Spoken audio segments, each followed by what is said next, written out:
everyone, happy Sunday. Hope you've had a good week. I know it's been pretty hectic for a lot of people, lots going on in the world this week, but excited to be streaming again. So super excited about today in particular, since I now am using a digital copy of the game which has faster load times, so I feel like there's a really good chance of a personal best today, so that's making me really excited to get going. So I guess why not get started then? Let me make sure I'm clicked into the right things. And we'll start in, let me set this down, 3, 2, 1, go! Already excited. Alright, so yeah, the key update for this week is that I'm now running on a different version of the game. I'm now using the digital game that you can buy from the online eShop as opposed to the physical cartridge. I still have my physical cartridge, it just isn't the one that I'm currently running the game off of. And when I did some timings to try to figure out, is the digital version faster? The answer was overwhelmingly yes. In World 1 alone, it saved 10 seconds on load times to be using the digital version of the game instead of the physical one. What this means is that I've been running a bit behind. So the world record time, which is the splits on the right, were made using a digital version of the game. The splits on the left, or the middle, my personal best, was made using a physical copy of the game. What that means is that I'm very likely to make progress on my personal best today, because I'm probably going to just save a free 10 seconds in World 1 and possibly like a free 10 to 20 seconds in every single world. And then on top of that, since I'm so excited, there's a good chance that I'll probably just make dumb mistakes because I'm too excited about this, but we'll see.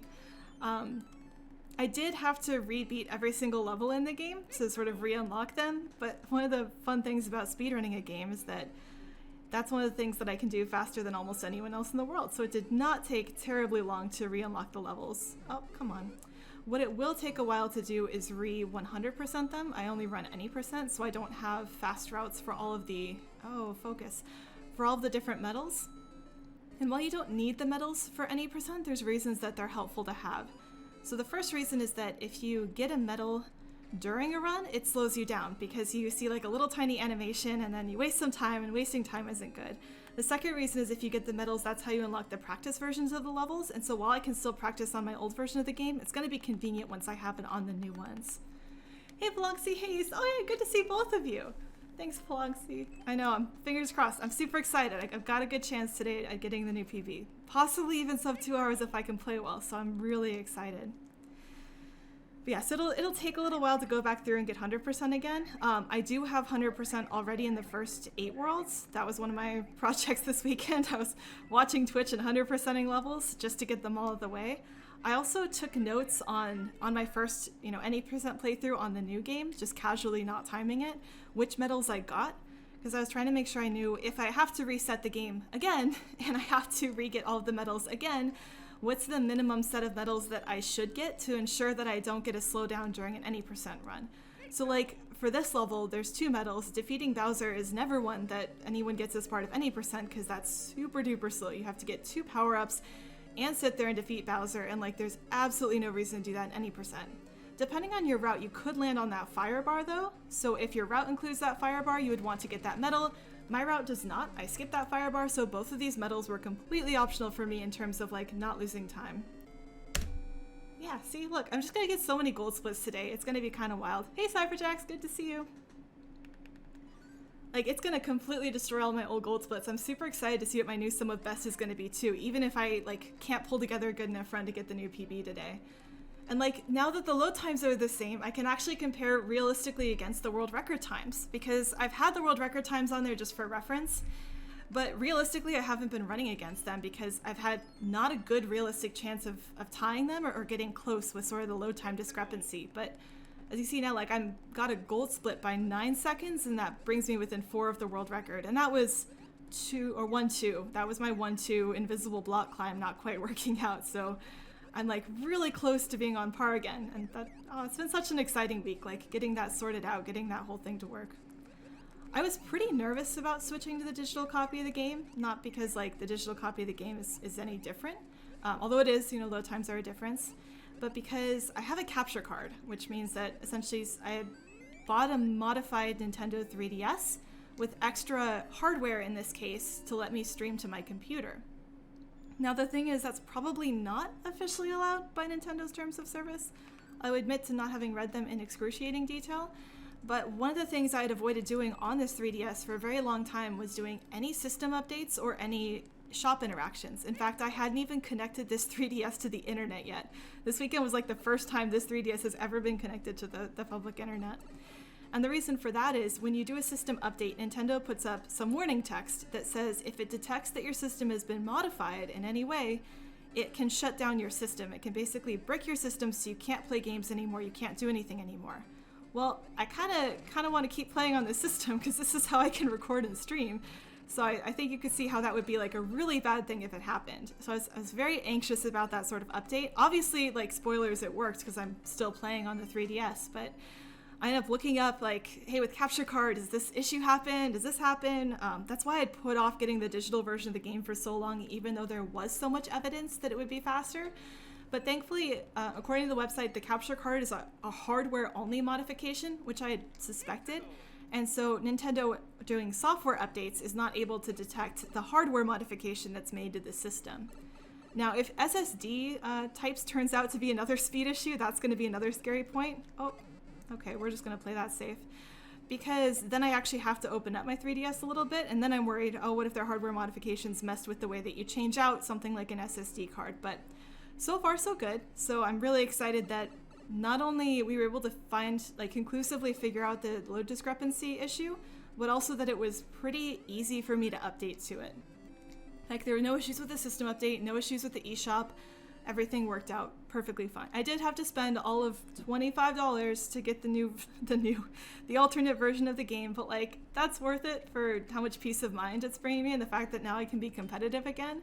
And technically the game was only $21.99 because it was $20 and then there was tax, but it was easier to buy the gift shop cards as opposed to putting a credit card in. I didn't really want to put my credit card into my, modified 3DS. And they only sold those in increments of $5, so $25 was the total spend. But again, super duper worth it. All right, let's see if I can get this strategy this time. This is a weird strategy because I always feel like I should practice it more, but anytime I practice it, I get worse at it the longer I spend on it. Like, if I practice it 5 times in a row, I'll get it the first 2 and miss it the last 3. I don't know what it is about like this particular strategy that does that, but it's always been kind of interesting. One of the cool things with load times though, and why I'm like super not worried about that death right now, is because based on like, if I average out the time save due to just loading time differences alone, I should save somewhere around 30 to 40 seconds on the first 4 worlds. And that's, okay, now it's getting a little rough, but I'll still keep going for now. I just want to get a run through and see what's happening and see what the times look like. But essentially, since I'm saving 30 to 40 seconds overall, that's equivalent close-ish to about 1 death. So I can even take an extra bonus death for no good reason on the first 4 worlds and still be on pace with my PB. So that's kind of cool. I'm also excited to maybe get a new PB just because this PB is hard to run against with with World 17 and 18 being so good and all my time save kind of being in the middle. Like, it's difficult to judge how I'm doing until I get to World 9. Oh, dang it. Okay. And then on top of that, like, I have to not make mistakes at the end of the game, and that gets really stressful for sure. TBH, SMM3DS is definitely the weakest SMM game, but it's still enjoyable. Yeah, just the online capabilities they cut back, I think, really brought it down. Like, that was the thing. If you want the promise of, I think you want the promise of infinite Mario levels, it technically delivers. You can technically play infinite levels. But I think that very early on, I realized that I didn't want infinite Mario levels. I wanted infinite good Mario levels, and those are not the same thing. And I think the way you find sort of infinite good Mario levels, oh, that wasn't really split, oh well. The way you find infinite good Mario levels is by sort of following certain creators and really sort of picking up their content, or by looking at the most popular levels. And since neither of those were included as functionality in this game, it definitely does fall behind. But the built-in levels, I think, are awesome. As well as the occasional slowdown. I don't think this has slowdown on the new Nintendo 3DS that I'm aware of. To be fair, I don't play random levels, so maybe it does for some of them. But the old 3DS definitely has lag, even in the Nintendo-made levels. I think there's 2 levels that will lag on an old Nintendo 3DS out of this 100 level set. I want to say it's like 8-3, and then there's one in World 19 that does as well. It's the one in World 19 with like the cinder blocks and the wigglers, if that makes any sense. I have not memorized the levels in World 19 yet. It was kind of fun, like, since I had to replay all the levels in order to unlock them again, it was kind of fun replaying World 19 because I honestly hadn't touched it in a long time. So there's 3 levels in there that I can speedrun, and so those ones were very fast to clear. Like 19.2 takes 6 seconds, and I got it first try, so I was like, well, okay, we're done there. But the other 9 levels in there, it's like, oh, I haven't played these in months, but these are kind of fun. It's fun to find them again. Super Monkey Ball. Hey, MC Bray. Oh, man. When I was starting to look at what games to speedrun, I did think about Super Monkey Ball as a speedrun because it's one of my favorite games to watch as part of a speedrun. It's so fast, it's so cool looking, but man, it was way too intimidating for me to want to get into. Like, that one has a bunch of frame perfect tricks. You do a lot of pause buffering, and pause buffering just sounded like terrifying to me. I didn't want to go for it. That doesn't mean that I didn't like stealth try and pull out my GameCube and my, original copy of Super Monkey Ball and try to beat some of the levels the fast way. I think I managed it for all of 2 of them in the advanced set, but it's still fun to try. It's definitely like interesting to watch speedruns and then go back and try to copy some of the things that they did that looked cool. Like, there's a lot of things in speedruns that are very difficult to copy at first sight because there's a lot of technical things happening or the setups are really difficult. But there are some speedrunning things where it's like, yeah, you could probably copy this at home with 20 minutes in the game. Like, in this game, it's 1-3 is always the one I think about, where if I ever want to encourage someone to just put up a time on a leaderboard, 1-3 is so free compared to so many of the other levels. If you have 20 minutes and you've played Mario before, you can very likely tie the IL world record for level 1-3. I was thinking more about like which levels in this game are my favorite, and I think I'm leaning more toward ones that aren't like that. Like, when I originally started running this game, those were the ones I ran because I could be confident that I was doing them well, and I wanted to be sure that I was doing well. Like, I wanted to run the game well, and there wasn't a whole lot to compare with. I think now, though, there's a lot more times for different levels, and that helped me sort of get over that perfection lump that I was running into. Where now there's times for so many of the levels, and so even if I'm not sure if I did the level perfectly just by looking at the level and analyzing it on its own, I can compare to other people's times and get a good sense of like, okay, how did I do here? Or see their strategies, look at the times they got, and then go, do I think that can be improved? Do I see any room for improvement? Like, that was something I did quite a bit, I think, for some of the middle levels. I think a lot of the times didn't have, like, people would forget to jump and stay on the moving platforms as much as possible. Like, one of the small pieces of speed tech in this game is if there's a platform and it's moving to the right, or if it's a left scrolling level and it's scrolling to the left. If it's scrolling in the direction you want Mario to go, you want to stay on that for as long as possible, because that's going to make your movement go a lot faster. That's going to be your acceleration. I need to split this. And then on top of that, if you jump at the end of that, you keep some of that speed in the air for a little while. So like doing small things like that, watching people's strategies and then finding those small optimizations was so much easier in terms of improving the times and feeling like I had a good time on a level, as opposed to just sitting there and looking at the level from scratch and going like, well, I think maybe this is what's happening. Maybe this is what I should do. 10p being the only resolution to watch is difficult. Oh, it doesn't give you options? Interesting. I actually have no idea how to change that. Do you have any idea of what that setting might look like? I could try to look for it either between runs or off stream and try to see if I can find a different setting. Because yeah, I could see how that'd make things a little bit tricky. I'm still like pretty new to the whole Twitch streaming interface. Like, it's been interesting. I feel like every week I learn something new about how it sets things up, how it gives you different settings. Like, I keep trying different setups. Like right now I've got, what do I have all on my screen? I currently only have one screen. I need to get a second one at some point, but I've got 2 instances of OBS open, so I can be recording both with commentary and without. So if I do happen to get a personal best and want to upload it, I can upload both versions. I then have the Twitch Stream Manager up, which is a whole tool they provide, and that's where I can see chat messages, and if I need to, I can take action on things. I then have Live Split up because, you know, I'm speedrunning, and of course, technically somewhere on the screen is the 3DS viewer, but that's like hidden behind 20 other boxes. It's not even visible. And then in the very bottom corner of my screen, I have Task Manager up so I can see if my GPU is about to die, or at least hopefully see if my GPU is about to die. So my screen right now is an absolute disaster mess of windows on top of windows, and if I ever have to click one, I have to like reshuffle which ones are on top of each other so I can still see all the important information. But hopefully everything just goes smoothly and there's no need to actually hit any of the buttons that I have on my screen. Ooh, am I gonna make this? Ooh. Okay, that was a new way to finish that level. That may have been slower than diving below with the goalpost spot, but that's okay. Oh, yay, Toad! Good to see you. Thanks for the good luck. I appreciate it. Yeah, speaking of like stream setup, I did try to figure out, so last week my stream dropped twice for about a minute each, and both times it was right around 5 minutes after the hour. So I at least was able to confirm that with my like Windows system logs that was happening.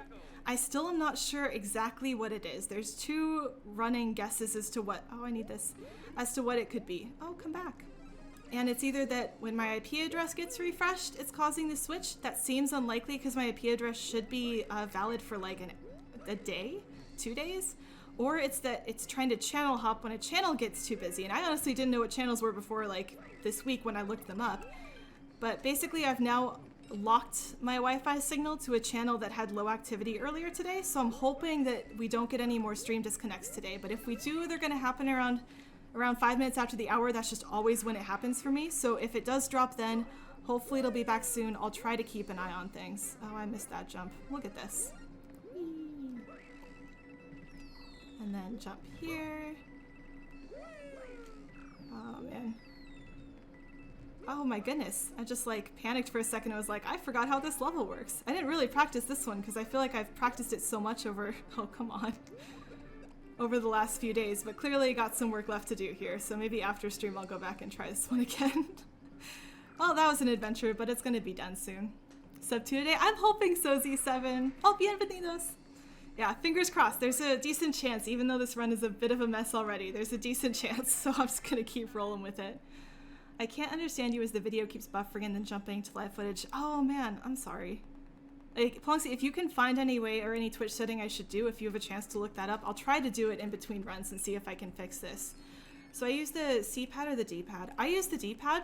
I find it's a lot easier for me to like make precise movements. And the other thing that's useful about it is for things like pipe entries and door entries. Optimally, you want to enter those as soon as possible. Like doors are probably the easiest one, but pipes as well in not this theme or any theme where Mario can't duck is the same sort of principle where in those themes, if I run at a door and just hold the up button, then I know I'm going to enter the door as soon as the game can possibly let me enter the door. So with the C-pad, that's a lot harder to do because you need to then hold things diagonally. With the D-pad, it's really easy to be holding right and up very concretely the entire time. So I know I'm not losing speed while changing directions, but at the same time, I'm entering that door as soon as possible. Use the C-pad because it's more comfortable. I can definitely get that. I think Plonksy as well uses the C-pad for most of the game, and then for certain tricks we'll switch to using the D-pad. So it's definitely like up to user preference what you'd like to do, but I think the main time where it makes a difference is when you're entering doors or entering pipes, and you can just be holding that enter button basically, and know that as soon as Mario is halfway over the door, which is when he can enter it, he will immediately go through that door. So that's always pretty good. Oh man, when I was going through and rebeating all these levels too, like I didn't read the text in between levels, but I did write down which items you unlock. So the way this game works is that you do not get all of the items in the level editor right away. You get a decent set, but you don't, you sort of progressively unlock different items for the level editor. And I think Nintendo does that to try to make sure you have a decent handle on the mechanics before you start to get, oh, I actually made that jump. I was not expecting that. To make sure you have a decent handle on sort of the game mechanics before they throw too many new things at you. Like it can be overwhelming to have everything at once, so they sort of drip drop it towards you over the course of the game. The way that works in the 3DS version is that as you beat each world in challenge mode, it unlocks 2 to 3 items that you can then use, or 2 to 3 enemies, items, blocks that you can then use in the level editor. And what's cool about this game is like they have themes for different worlds, right? Like worlds 4 is all about flying, 5 and 6 are about springs, 12 is about Koopa Clown Cars. But what I didn't realize is that somehow the item unlocks they give you don't line up with that whatsoever. Like Koopa Clown Cars are all World 12. Like World 12 is all about Koopa Clown Cars. Every single level is about them. You get a mix of regular ones and fire ones. It's very clearly designed to teach you about Koopa Clown Cars. You don't unlock Koopa Clown Cars until it's like 2 worlds later. And you don't unlock Fire Koopa Clown Cars until like World 17. So I have no idea why Nintendo unlocked things in the order they did. Like, maybe that's how it shows up in the level editor UI and they wanted to just fill in the rows sequentially. But at the same time, it seems so ridiculous that they put an entire world together about Koopa Clown Cars and then just flat out don't unlock them for you until 5 worlds later. That just seems mind-blowing to me. So I now want to do a comparison of like, what do I think the theme of a world is? Like, again, 4 flying, this one springs, and then see like, what did Nintendo actually give you on that world, and what did it help you unlock later? Just because I think it's hilarious how mismatched those two things are. And with this level, I've been trying to get the bomb spin jump. I still nowhere close to getting it in a run, but I think at this point I've managed to actually get the jump to work-ish, but I haven't managed to grab the P-switch. So basically, oh, I need the coin. I'm gonna have to go back up this pipe. I'm making silly mistakes. Let's go fix this. In that room that I just sort of visited temporarily, you can actually bring the bomb down there, and you can do a spin jump off of it in order to get up to this P-switch. The key thing you need from this area is this P-switch. And sort of we skip doing the actual P-switch maze to the right of us, which is super slow and not fun whatsoever, by, in my case, bringing a spring in, but alternatively you can bring that bomb in and use that again to spin jump up. Now, the tricky part is that that jump is incredibly tight, and it has like 20 inputs in a row so far as I can tell.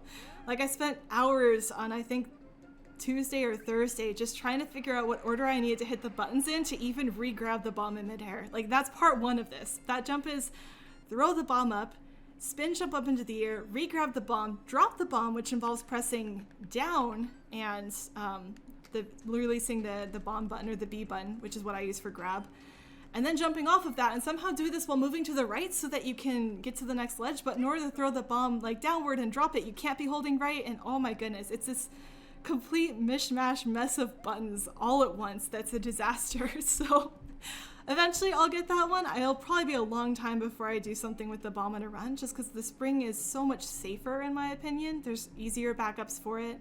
You can bring it with you to the end. You don't have to worry about the shell jump, even though the shell jump's not too hard. So long time before that shows up in one of these streams, but hopefully in the next week or so it'll show up on YouTube if I can get that IL tied, or if I can beat that IL. I've got secret thoughts around using the pipe transitions to mess with the end goal spawn, but I have no idea if that's gonna work, so we'll have to see later. I was trying to do more ILs this week, but I think I got so distracted by the whole load times thing that I ended up spending all my time on loading times instead of doing ILs. Like, I did practice that bomb spin jump, but I was hoping to sort of finish that and maybe go through the World 9 individual levels, but nope. It was all about timing, all about trying to figure out what the load times were. And you can see that here as well. I'll split here. Like, I didn't have 15 seconds worth of just pure time save in that level. I did 15.1 pretty well compared to normal. That's the one with the Koopas bouncing back and forth. But I didn't do like phenomenally well on that world compared to other times. So 15 seconds is a lot to save, and part of that is, again, just load times being load times. They're just giving me a lot of time back, which is really cool. Like, I think the previous segment, it looks like it's 9 seconds faster. I'm looking at sort of the bottom right most gold number, and it's at 9.6. So that means I think I saved 9 seconds off of my personal best split there, which is, again, just a ton. But that's about how much I'm expecting for load times. I'm expecting for any 4-level world to save about 10 seconds in load times, which is quite a lot. That's very much non-trivial.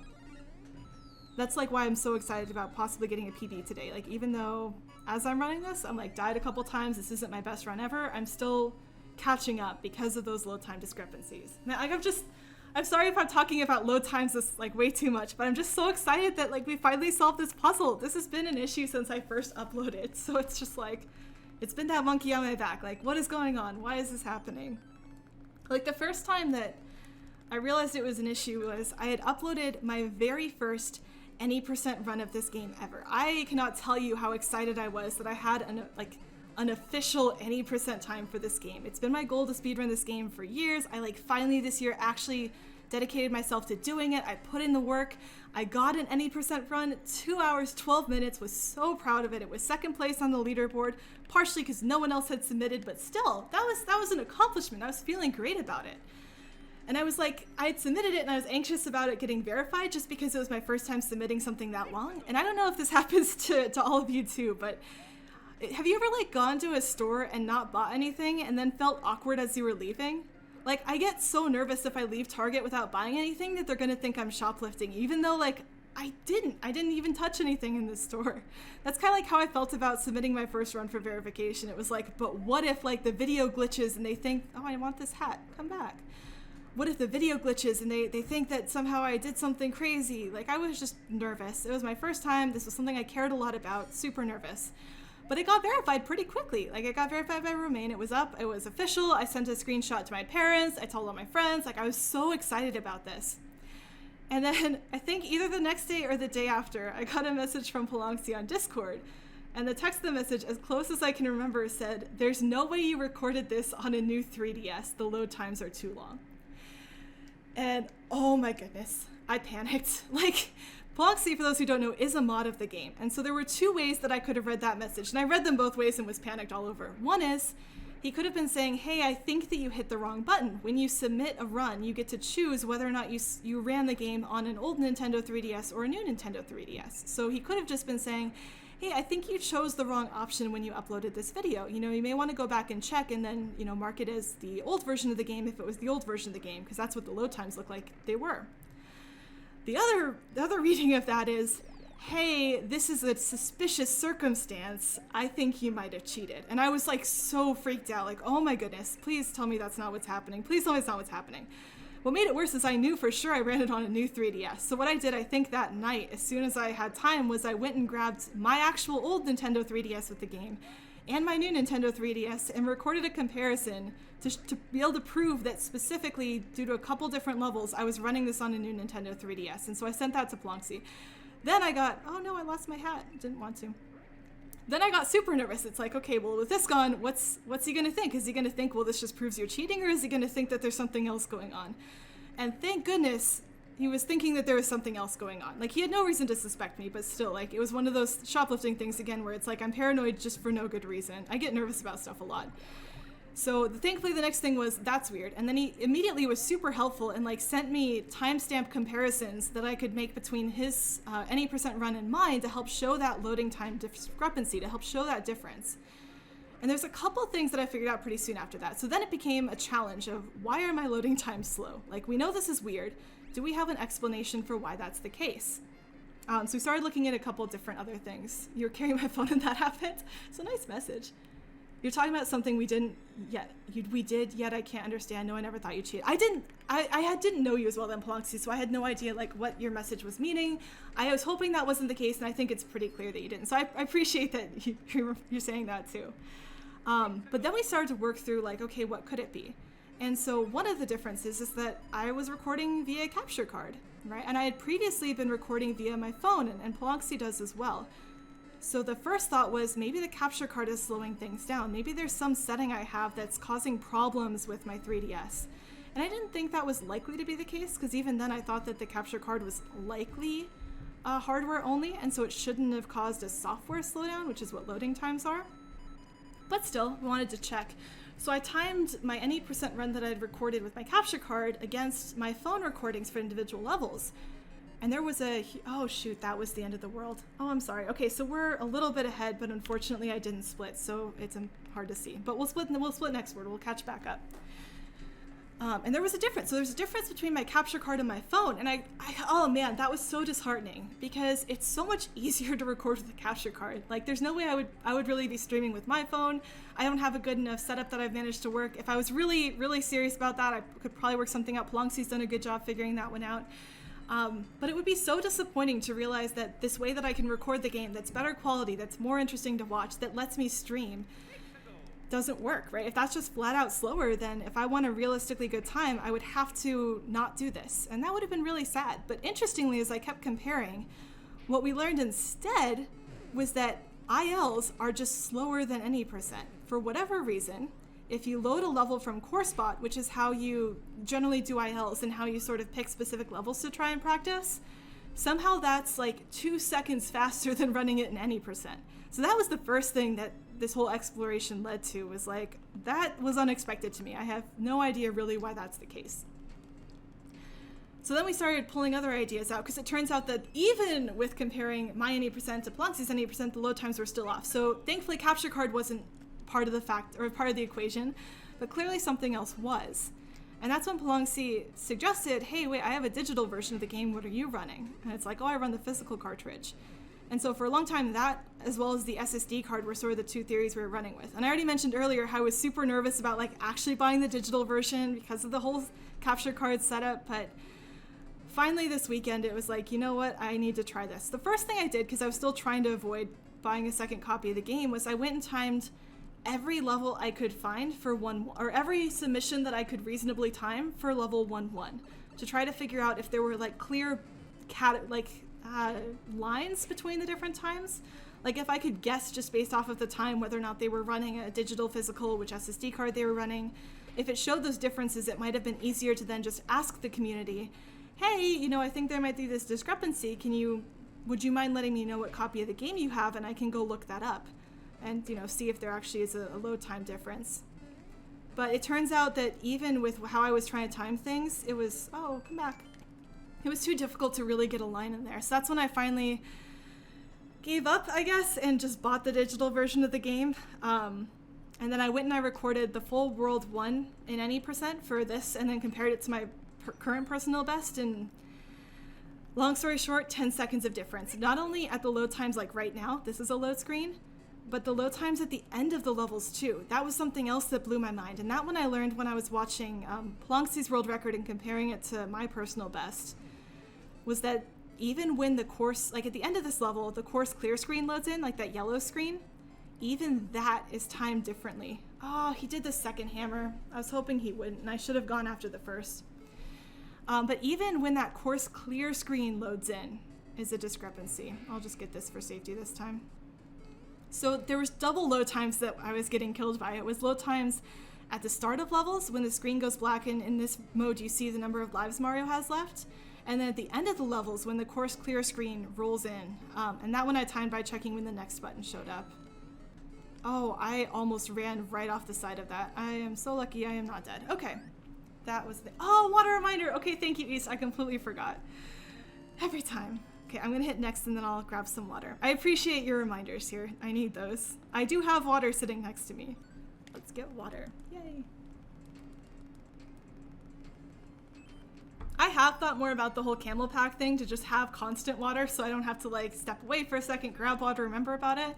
I'm debating asking my family for Christmas. So like my family for holidays, birthdays, anytime you're giving presents, we'll make lists of things that we would like to get as opposed to trying to guess for each other. And that doesn't mean you have to get things off of that list, but it does help, like, especially as my brother and I are, oh, I almost got that. As my brother and I are older and it's like less obvious what a, you know, useful present is as opposed to stuff that maybe we wouldn't use as much. That's been a really helpful sort of way to do things where essentially you put together, oh, I need to hit the space bar. Ready? Sorry, I have to like freeze talking every time I do this because otherwise I don't hear the music. Ah, and I still split like ridiculously early. So that's like a whole second early, FYI. So I'm behind closer to like 8 to 10 seconds, but still that's pretty even, and I'm not even to World 9 yet, which is where my time save is. So we make lists of things, and what's fun is it still has an element of surprise. Like I'll put together a list of like 10 things, and then if each of my family members, mom, dad, brother, get me one thing, then it's still a surprise which things they get. So like I'll put 3 video games on, I'll put things related to bunnies on there. But this year I'm tempted to put like a camel pack and not explain why. Because my family knows I don't really hike at all, and so there's no real reason that they would expect me to ask for something like that, right? That's mostly a hiking sort of thing.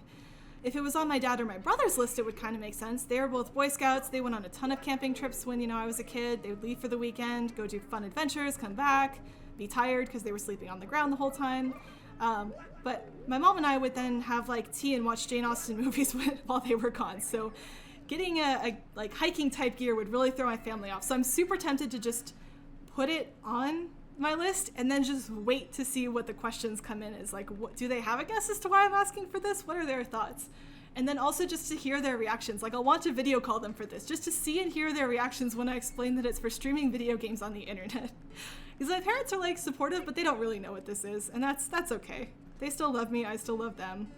Like they've been really supportive with the whole speedrunning thing. Like I don't think they understand it. I don't think they really get why I would want to spend time playing a single video game and trying to get better at it, but when I tell them things like I got the world record or I got a new individual level, they still like get excited for me and cheer and like, oh, you should send me a picture. Oh, you should link me to it. So that's been really nice. You're gonna make a Kickstarter? Oh my goodness, that'd be a little wild. I can like afford a camel pack if I get one. I just think it'd be funnier to put it on my Christmas list just to see what the reactions are. Like, I just kind of want to see what they say about it if I do. Speaking of bunnies, have I played Super Mario Land 2? No, I have not. Is that one of the like 6 golden coin ones? Oh, it is. So I've watched speedruns of it. I think Darbian was doing that for a while. I don't think I've ever watched Oh Dear do it, but I think he's one of the other speedrunners. And that is the game, if I'm remembering correctly, where there's literally a carrot power-up, and you get bunny ears and just sort of get to float around as a rabbit, which seems like such a cool thing. But like, I actually don't even remember what system it's on or how to get it, but that'd be kind of a fun one. It's a very old game now, but at the same time, it does have a bunny in it. Like, I get excited whenever Mario puts bunny things in their game. So like, in Mario 64, as much as people hate MIPS, which are the little tiny rabbits that run around, and you have to catch them to get stars, and they are hard to catch, so they can be kind of frustrating. I still love them just because they're bunnies, even if they make me hate things. Like, they're just so cute. They're bunnies. It's awesome. And then when Odyssey came out, even though the bunnies are technically the villains, like, they're still bunnies. I'm still excited to see them in game. And like, when I got to, I think, Darker Side of the Moon, so hopefully no spoilers that are too crazy, there were moon bunnies everywhere.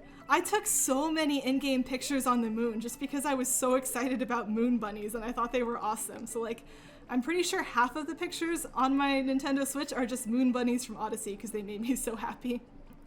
It might be on the 3DS eShop. Oh, I'll have to look then. That would be fun to do. I need holiday games because I'm probably going to be stuck at home over the holidays, so I need to look for stuff to play. Oh, that was not quite right.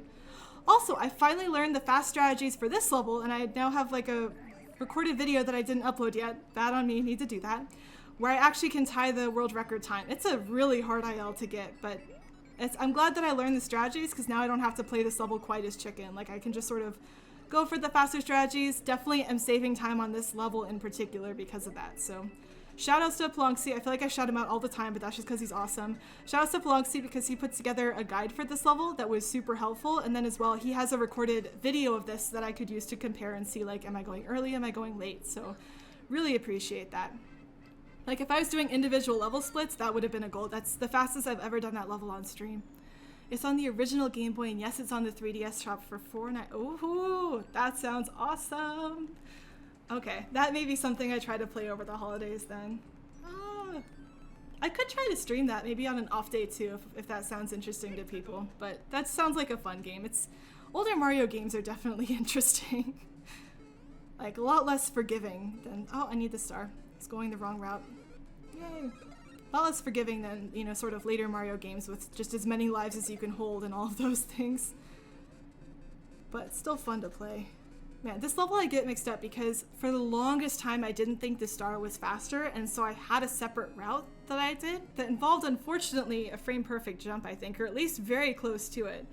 And so while it's good that I don't do that route anymore because it's unsafe, really, for a full run, I always forget that I'm supposed to get the star there and just jump up to where I would have gone before because I have too much muscle memory for the old pattern. So I just need to practice that one more with the newer pattern. Alright, this one. Does anyone else have like games they're looking forward to playing over the holidays? Like, that's usually when I have more time to play things. So I've got like a heck of a backlog right now of just games that I've been wanting to play but haven't gotten to yet. And then, like, of course, it's a good time to, like, ask for games for, oh, I just forgot to jump there. It's a good time to, like, ask for games. So, like, if anyone else has games they're looking forward to over the holidays, like, let me know. Definitely looking to see what's out there. I know PlayStation and Xbox are trying to release current gen, they're like their newest consoles for the holiday shopping season, because that's always a big push. But I don't know if there's, like, too many games coming out for either one. I think PlayStation has a couple, like, I want to say Demon's Souls is their big release one that I've been hearing about. I think Xbox, oh man, this level is messing with me today. I think Xbox was supposed to have Halo, but Halo got delayed until next year, I want to say, so I'm not sure if Xbox even has, like, a serious release title for their new system, which is kind of sad. Like, would hope that systems have good releases, but oh well. I need to pay attention. I'm definitely, like, one of the games I'm looking forward to that's going to come out soonish, I think, even though I will not play it, is Five Nights at Freddy's Security Breach. Oh my goodness, this is rough. I may just take the vine next time because I don't trust my jump right now. Five Nights at Freddy's Security Breach, and that's, again, a game that I cannot play. Like, it is way, even though it's Five Nights at Freddy's, which isn't, like, the spookiest game out there, jump scares like give me heart attacks. There's no way I can actually play it. But I love watching like YouTube Let's Plays of horror games because the YouTubers don't get scared as much, and so it helps me not feel as scared. But then I still get to see the games because they're really like, FNAF has an interesting storytelling mechanic, the way they sort of jump in and out of 8-bit and like give you pieces of things. So looking forward to seeing that one. Mario Kart Live Home Circuit. I have like seen some cool like footage of that on Twitch, but I don't actually know how it works. Like, does anyone have an idea of how that game actually runs? Like, how do they map things out in your house? It just seems so wild. I don't have like a ton of room in my house, so I don't know how that would work. Or with pets, like how does it work with pets? Because I've got 2 bunnies and thankfully they mostly stay in the same spot in the room. Like they've got their favorite corner to take a nap in. But still, like what happens if you're running toward the finish line and then just a rabbit shows up and blocks the finish line? Like does that count as a banana peel? Does that count as a blue shell? Is there like a special, I guess it'd be Chain Chomp is the closest like in-game thing to being a moving creature that blocks your path in terms of Mario Kart. So maybe, yeah, and I'm like trying to picture these bunnies like turning into Chain Chomps and it's kind of fun. Oh, I need to split. Ooh, I'm not doing great on time, but at the same time, if I can get through World 9 cleanly, we should be ahead again. So like I said, with this, new load times is just kind of gonna exist. Like the time save is just sort of all over the place. So I really do just want to get a full run in with the new load times to sort of see what that does, see if I can get a PB with them, and then I'll have something more realistic to run against than my old splits. The rabbit counts as a star. Oh, that'd be so awesome. Although I don't know, I feel like I'd be conflicted then about the star would help you win the game, right? So you'd want to go get the star because it makes you faster. But at the same time, if getting a star involves literally running over a rabbit with a cart, that feels like an ethical like issue there for me. Like I feel like I'd have a hard time running over my rabbits as Luigi or something just to win a level. Maybe that would put everyone else in an advantage and just me at a disadvantage then. Man, it's interesting like in some games making up alternate rules to like make the game more difficult. Like Pokemon Nuzlocke Challenge is an example of the game itself isn't hard, but by adding this bonus rule set, you can make things more interesting, right? Or like the whole trying to beat Super Mario 64 with as few A button presses as possible is another one. One of the games I've been watching a lot lately, mostly because Grand Pooh Bear is playing it, is Spelunky 2, which is I think roguelike is the category for that game, which essentially means you start over from the beginning every time. You get random items, random dungeon generation, random enemies. Like it's a very, very random sort of game. But there's so many things that he does where it's like, oh, I wouldn't want to do that. Like he ends up killing the shopkeepers to get their items, and it's like, oh, I feel bad for the shopkeepers. Why did you do that?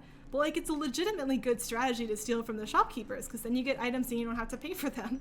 Not a good, this is, again, clarifying I'm talking about Spelunky 2. This is not condoning going out in real life stealing things from shops. Please pay for things that you purchase IRL. PSA done for the day. But it's like, it's interesting to think about how you can also just make that game harder or easier by making rules. Like, oh, you can't sacrifice things to the random, thing that gives you more blood in that game. Or you can't steal from shopkeepers. You have to be nice to them. Oh, do you have to go save everyone? Like, it's fun how in some games you can create optional difficulty with just what the game has to offer. And the game doesn't have to build those game modes in for you to still feel like they're fun. Like, it's cool if the game adds achievements for them, I think, because then you can sort of prove to other people that you've done it, but still kind of a fun way to mess with games. Like speedrunning is kind of like that, where the goal is to beat it as fast as possible. That's not what Nintendo said the goal was, but you know what? It's my goal now. I'm gonna stick with it. Oh, 9-3, I have to kind of pay attention.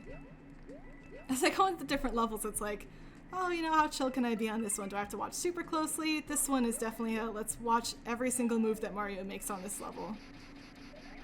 Could have gone earlier, but I still got to the top in 2 jumps, so that was still pretty good.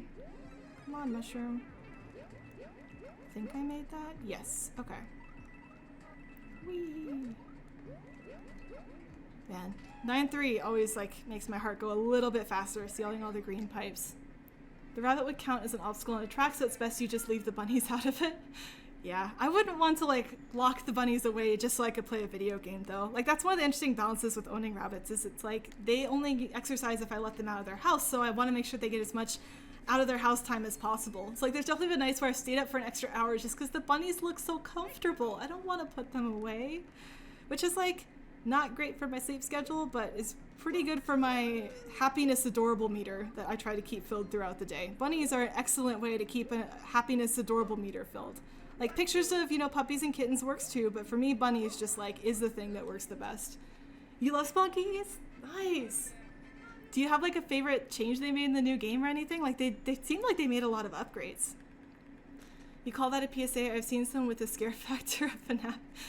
Oh man, yeah, jump scares. Especially one of the things with Five Nights at Freddy's that's interesting is the bad guys are bunnies. Like not all of them. There's obviously like a bear, if you've seen that before. Like the bear is the title character there.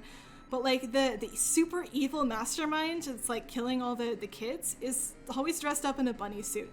So it's another one of those like weird conflict of interest things where that's the bad guy, so I don't want to cheer for him, but like also it's a bunny, but also that bunny is legitimately terrifying. Springtrap is like gave me nightmares when I first saw him. It's just like, ow, what is this thing? Person got locked into it. That's just scary as heck. Maybe the bunnies could watch the races. That would be an interesting one. They've never like really been interested in watching TV or things. They watch me if I move around the house, but it's less because I'm interesting and more because they're like, are you gonna eat me? And it's like, of course not. I've never eaten you. This has never been an issue, but unlike cats and dogs, which are predators, rabbits are prey animals, and so they tend to be a lot more nervous about things. They tend to be pretty reserved. They tend to like always be nervous, watch for things. Like one of the key differences is if a dog is hurt, a lot of times you can tell because they'll like go to you for help or they'll make noises or things like that indicate that they're struggling. With rabbits, they won't, because if they make noises that indicate that they're struggling, that's a signal to predators to come attack them because it means that they're weaker. And so one of the scary things about having pet rabbits is just you have to be pretty attuned to the signals your rabbits give you to figure out if they're like sick or anything. Like there was a time, I think a year ago now, where my tiny rabbit Minnie was like clearly sick and not doing well, but the only way I could figure it out was because he like wasn't running around the same amount that he normally would. And then I can always give him a test by trying to give him a snack that he likes, and if he doesn't eat that snack, it's like, oh, something's wrong, buddy. But it's like I have to be watching for that. He's not giving me obvious signals that like things are not okay. So a little bit scary with rabbit ownership, but the plus side is you have rabbits in your house. And there's a number of times every day where I just like stop and I look and it's like, there's a rabbit in my house. What? Like childhood me would be so phenomenally proud of older me that, lives now, exists now, for the fact that I have not just one, but two rabbits. Like, oh boy. Younger me, I think, would be disappointed in older me for some other reasons, but it's mostly because younger me had pretty wild expectations for what I would have accomplished, I think by age 19. 19 for some reason was the age when I figured I would have cured cancer and become president and I don't even know what else, become like the best cellist in the world. Oh, thanks, Mushroom, needed that. Right, for some reason when I was a kid, I thought I could do all of those things, get all those things done. And like, clearly the vast majority of those things didn't happen. But it's still kind of fun to like look for those moments that if I told, 10-year-old me, hey, you have two rabbits in the future, 10-year-old me still would have been proud of, current day Char Bunny for that. Like performing the cello solo in high school was another one of those moments where it's like, hey, it's pretty good. Working for a large tech company is another one that I don't think younger me would have planned for, but would have still been proud of. So it's kind of like a nice positive thing to think about sometimes. It's like, if I met my younger self, what things would they be happy about? What sort of things have I accomplished? Because I think it's pretty easy to sort of feel like I haven't accomplished all that much in life. Like I'm still pretty young. It's not like my life is over, but I haven't cured cancer. That was on my to-do list. It didn't quite happen. But at the same time, like looking at all the things that I have done is still just like, it's nice. These are accomplishments I've made that I should be proud of. And it's good to like look back on those and still be proud of them and still have those moments to like mini celebrate things. Oh man, this one. There we go. Yep, right there. That's why I don't like fast lava lifts every single time. Thankfully that's a really fast death. But every time I see this, even though like the actual movement in this level isn't too crazy, there's only like a few jumps that even happen, they're really not tight. Because it's fast lava lifts and I have a tendency to just slide off of them like nobody's business, I always get nervous when I see the little tiny blue skulls. Like, oh, like right there. Oh man, this is rough. I was doing okay on time. I may still be ahead of my PB at the end of this, but that's making it rough. Definitely making things rough. Okay. Gonna pay a little bit more attention this time to my specific jumps and try not to fall off of these tiny blue skulls that feel like soap underneath my feet. To get around these random jumps. Man, when I was replaying this one to re-unlock all the levels, I didn't even get both checkpoints. Like, I didn't even do the any percent route correctly. I felt so bad because the two medals for this level are getting both checkpoints. And when you, it's not just that you have to get them, it's you have to get them both and not die during the level. Any of the medals you can only complete from the start of the level, not from the checkpoints. But it was sad because it meant I had to like replay this one a second time to get both checkpoints. Otherwise, at the end of this screen, I would have gotten the medals as an award and it would have slowed down my any percent time. Because if you get medals during an any percent run, it's just is slower. Yeah, I counted fireballs correctly. I almost lost track of the fire. Like, counting in this game is apparently one of my Achilles heels. I think my younger self would just be confused if they met me right now. Oh, man. I think that's probably true, too. Like, I've definitely had it's like random fun thought experiment of what would I try to say to my past self to prove to myself that I was me? Like, is there some secret or there's some memory that I could share that would confirm my past self that like it was, oh, I forgot to split again. Okay, so the good news is we're about even. Unfortunately, I forgot to hit the space bar, but we're about even right now, which is good. Still have plenty of time saved, so we'll keep this rolling. Greetings from Germany? I can't tell if you're actually from Germany if you're memeing on SGDQ, but like, welcome from Germany either way. Nice to have you here. Oh man, they just announced the lineup, I think, for AGDQ. I don't think they have the schedule up yet, if I'm not mistaken, but they announced the lineup for it. So for anyone who doesn't know, AGDQ, or Awesome Games Done Quick, is a speedrunning charity marathon event, and that's like what got me into speedrunning, was watching that. And it's held sort of twice a year. AGDQ, or Awesome Games Done Quick, is held in January, and then Summer Games Done Quick is held usually in like June or July, like summertime, as the name might imply. And it's a week-long showcase of all sorts of different games being speedrun, as well as some just pure showcases like TaskPot doing crazy things, or last summer they had an amazing one that just blew my mind where Happy Feets went and did a Pump It Up showcase, and like the speed at which his feet was moving was just absolutely insane. But they recently announced the lineup for the next one. So like, I don't know if anyone else had a chance to check it out, but there are some cool looking things on there. I think the one that I've seen that is getting the most press right now is Celeste, but with dance pads, which just sounds like a nightmare. So Celeste, if anyone isn't familiar, is like a really difficult platforming game. And when you play with dance pads, you obviously lose a lot of control and fidelity that you'd otherwise have playing with a normal controller.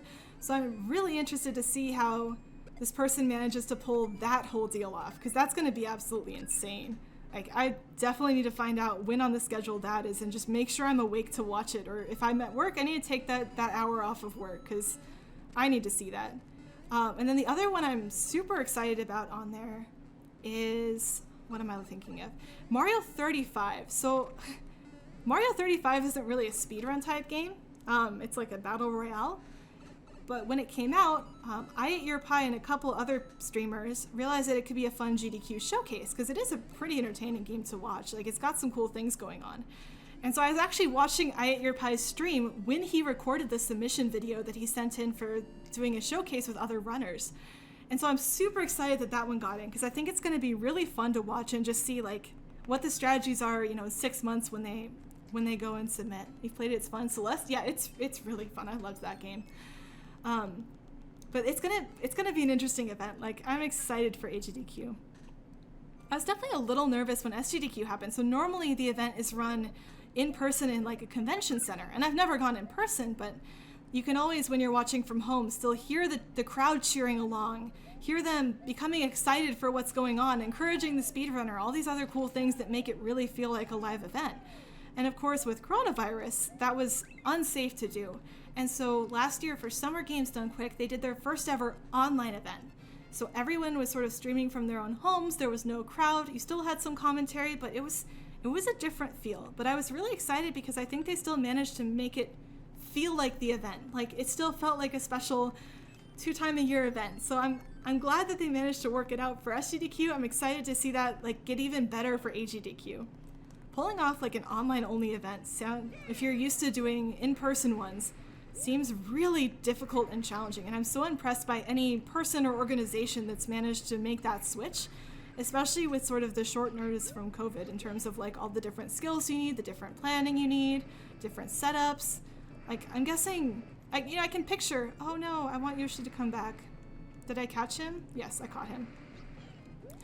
like there's a bunch of things that I can guess you'd have to do, right? Like it's pretty easy to go, oh, you know, audio and video become different challenges than they were before. But at the same time, I'm sure there's so many things that go into those streams that like I don't even know about, and trying to just get through all of those different things in a transition from physical to digital is a humongous challenge. So huge props to that team for pulling it off. But oh, that was like a little haircut there for Mario. But I'm excited to see, like, again, there were definitely some rough edges around SGDQ, but I'm excited to see how much better things are for AGDQ this time since they've had that practice. Okay, I actually need to get a split on the board. Yeah, we're cruising. We're pretty far ahead. So World 9 is most of my time save anyway. Maybe I died in World 10 last time and that's why I saved, you know, 30 seconds instead. But hey, making progress. We're back under time. This is exciting. Like I said, I really just want a new PB with the new load time so I have something realistic to run against on my side. Like, oh, I'm so excited. I don't know if it sounds like it, but I'm so excited. I just keep thinking about this and it's exciting. Oh, bunnies. Thanks, Cypher. Ahead. I know, right ahead. Now that I'm thinking about it though, I have to like stop thinking about being ahead or I'll mess up the next 5 levels just thinking about the timer as opposed to like, oh, okay. Backup mushroom.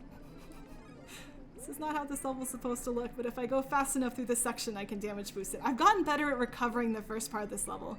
This is one of my least favorite levels, just because that first part I struggle with so hard. But recently I've been practicing it more and I've gotten, oh thanks, wall jump. I've gotten better at figuring out what my recovery strategies are. So like essentially if I mess up what I was supposed to do, what else can I do that will let me get through that section without just flat out dying? So that was an example of one. I have now like legitimately practiced getting that backup mushroom, so I sort of knew it's easier to go over rather than under and things like that.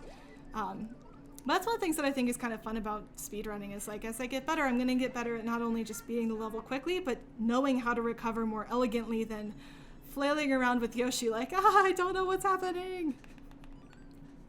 Like it's always fun when I can see myself getting better, right? Like not just through personal best times, which of course is always exciting. That always is a good feeling.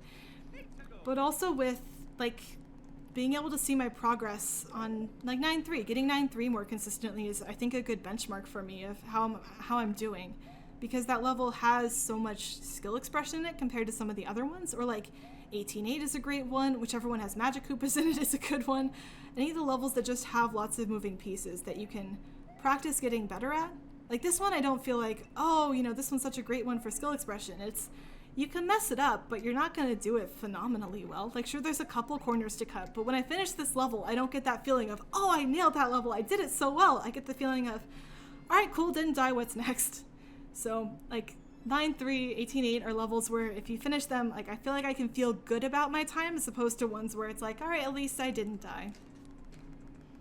And I think like the more that I practice, the more that every level will just be hope I don't die. Like when I watch Mitch Flowerpower doing, he's still running Mario 3. Like he's been running that game for years and years and years. So by now it's just a question of when for him a lot of times. Like I don't think he finishes levels and goes, wow, I did that level so well. I think sometimes he's like, oh yeah, I got early P speed, but it's not like he's looking to do that. Right? He knows the level so well that it's much more about not making mistakes than it is about playing well. And I think with this game, it's still early enough on that some levels are about playing well, not just about not making mistakes. The game as a whole is still, please don't screw up the game, but it's getting closer. Like slowly it's getting closer to being play this well the game instead, which is a terrible title for a game. Can you imagine going onto like Steam or the Nintendo shop and seeing a game just called Please Play This Game Well? I don't think anyone would buy that. Like I'm not a marketing person, but I feel reasonably confident in that statement. Oh man. Jump over this. Oh, I keep going early and then I'm in this pit with this shell where I don't want to be. I think that's the like scariest source of possible death on auto-scrollers. Oh, I didn't realize this gave me Fire Flower. Well, that's cool. It's just like on auto-scrollers wanting to be too far to the right. Wanting to go and like be as far in level as possible. It like feels like you're going faster if you're on the right side of the screen. So just constantly wanting to do that. Even though like here, that gives me so much less space to jump on this dry bones. which is like not a smart decision, but it feels faster because, you know, it's on the right side of the screen. Like, that's the dangerous part of auto-scrollers for me. It's just impatience. I need to like always just take deep breaths when I start auto-scrollers so I don't do that. I think someone would buy it for the meme. That's fair. There's enough meme people out there that like someone would see that and just go ahead and take it. I always think it's interesting to like see how meme games do, right? Like meme games have to sort of, I'm still trying to figure out, like I wish I knew what made meme games good, like QWOP, right? QWOP was just such an excellent meme game in terms of, it was a disaster, but like people had so much fun playing it. And like people dressed up as QWOP for Halloween that year, I think even. But like, there wasn't too much to it. And like, I'm always curious what makes that game take off compared to like other games that are also similarly simple mechanics and just frustrating gameplay. Like, I'm not super into the games that are just like, you're fighting the game the whole time. Like Mario is rarely like that, right? The mechanics are pretty straightforward, the physics are consistent, so when I'm playing this game, I'm fighting against myself to play it better than I did last time. Hi, Bowser. Versus trying to fight against the game to try to get it to cooperate with me. Like, those games I don't find to be as fun. Okay, wait, this is one of the splits. Yay! Gold split. Look at that, so shiny. Water reminder. I literally just got some water east, so I'm glad that you're keeping me on track here. Our minds are in sync. We're on the same page. Which game do you think should have the Super Mario Maker treatment? As in, like, Nintendo should release a level editor for it? My first thought was immediately Pokemon, but that's just because it's one of my favorites. Like, I think it would be fun to see fan-made Pokemon adventures, because one of the things that's a little frustrating about Pokemon is that it's not challenging. And so having a fan-made creation, like there are fan-made Pokemon games, but having a way to officially make them that, you know, the levels are challenging, the enemy rates work well, I think that'd be an interesting one. I need to like mildly pay attention here because I keep dying on this level. Right at the end too. Look at Mario's nose, look at Mario's nose. Go up, go up, go up. Ah, jump button Y. Okay, well I need to pay attention again. Any company, any video game company? I mean, Pokemon still just is my favorite game, so possibly still that. Let me think. Across all of them, I think Celeste, I don't know if it came out with an actual level editor, but I know that there are fan-made levels for that, so I don't know if they need an official one. That was so inconsistent. But Celeste is another one. I think that the things that work well with level editors are things that have distinct levels. So even though, like, I like Mario Odyssey, I think doing a level editor for that one would be incredibly challenging because it's this, there are some levels that are more level-like when you go into those pipe challenges, but trying to craft a full open world, I think it's harder to communicate to people how to do that well. Like, I think with this game, Nintendo tries to tell people how to do good 2D Mario levels.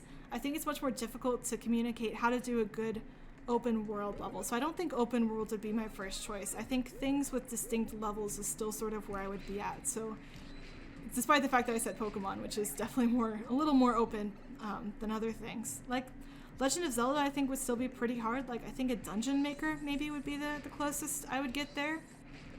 And I know I'm saying like mostly Nintendo games, even though I said I didn't have to. I just play a lot of Nintendo games, if I'm being honest. I do a lot of puzzle games too, but some of them are like more obscure, and I don't really want to make them as much as I want to play them. So like, there's a puzzle game called Hook that's super straightforward, but I think is really fun. Hex Cells is another puzzle game I like that's pretty fun, so editors for those could be fun. Picross as well. But again, like I don't think there's as much value in an editor for those as there is in something like Mario with really solid 2D levels. Like I'm trying to come up with another solid 2D platformer that could really use a level editor. I know like Crash Bandicoot recently came out with a new game, so maybe that could be a good one, but I'm not really a huge fan of that series, so I don't know for sure. I don't know. Is there one that you would think about, Cypher? Good question. I've never played a Pokemon game while expecting a challenge.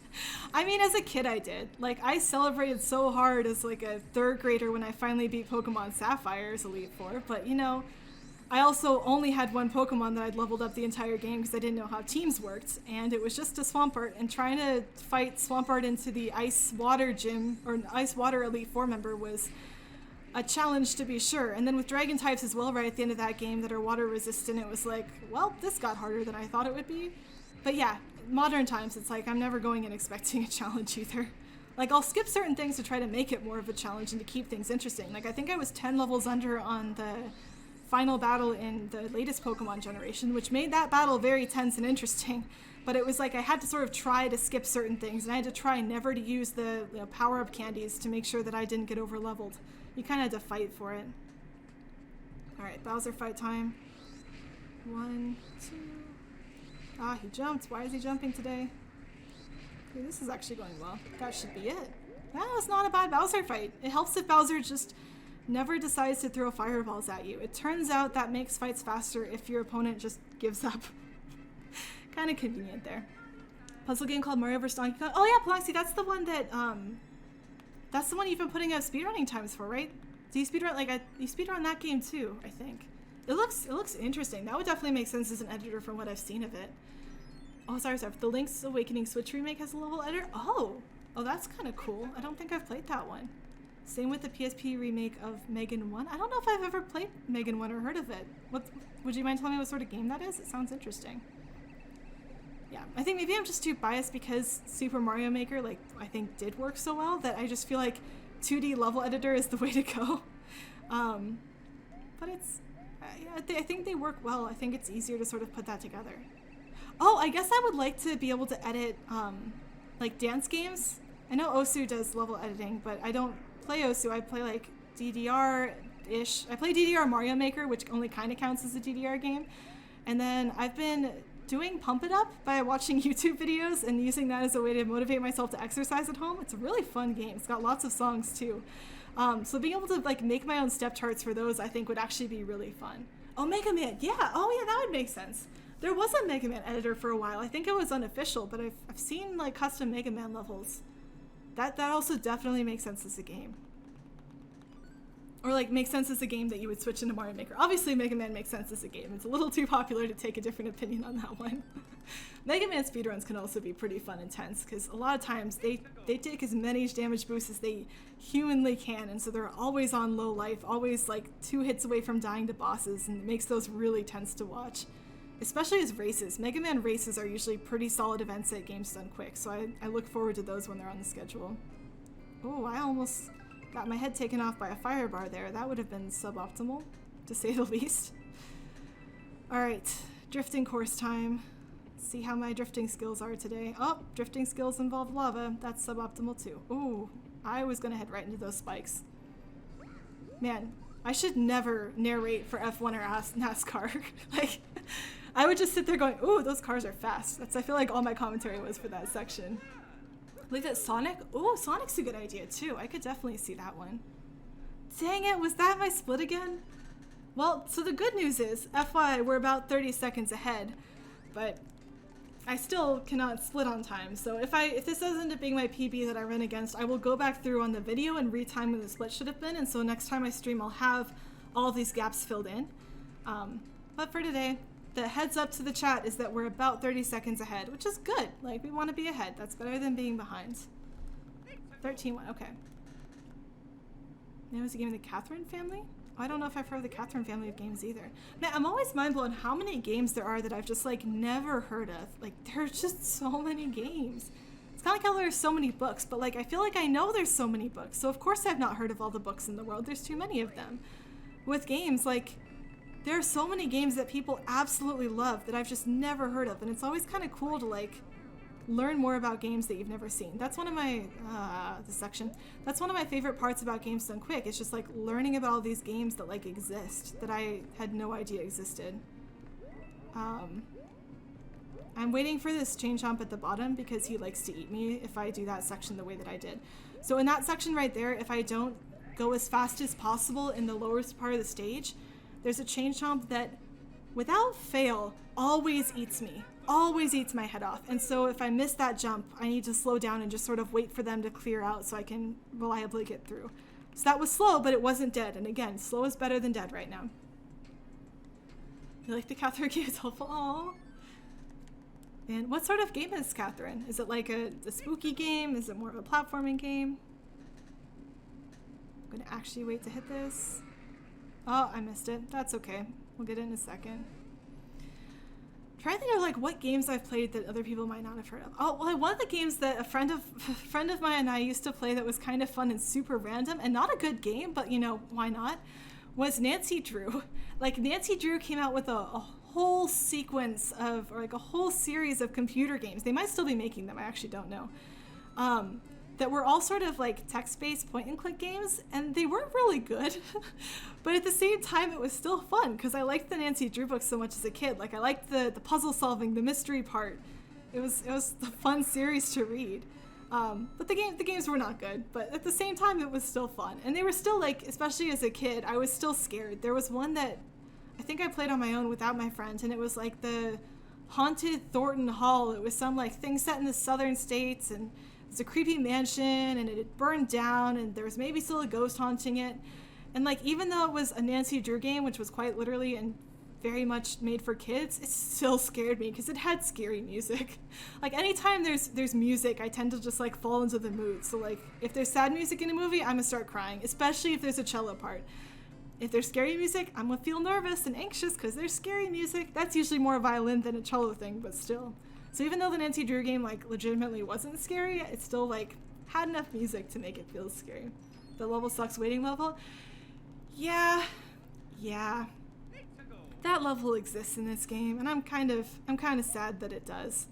But at least it's only one level. Like it's, I think, as much waiting as they really do outside of auto scrollers. And there are a lot of auto scrollers, but thankfully most of them are, you know, keep kind of interesting.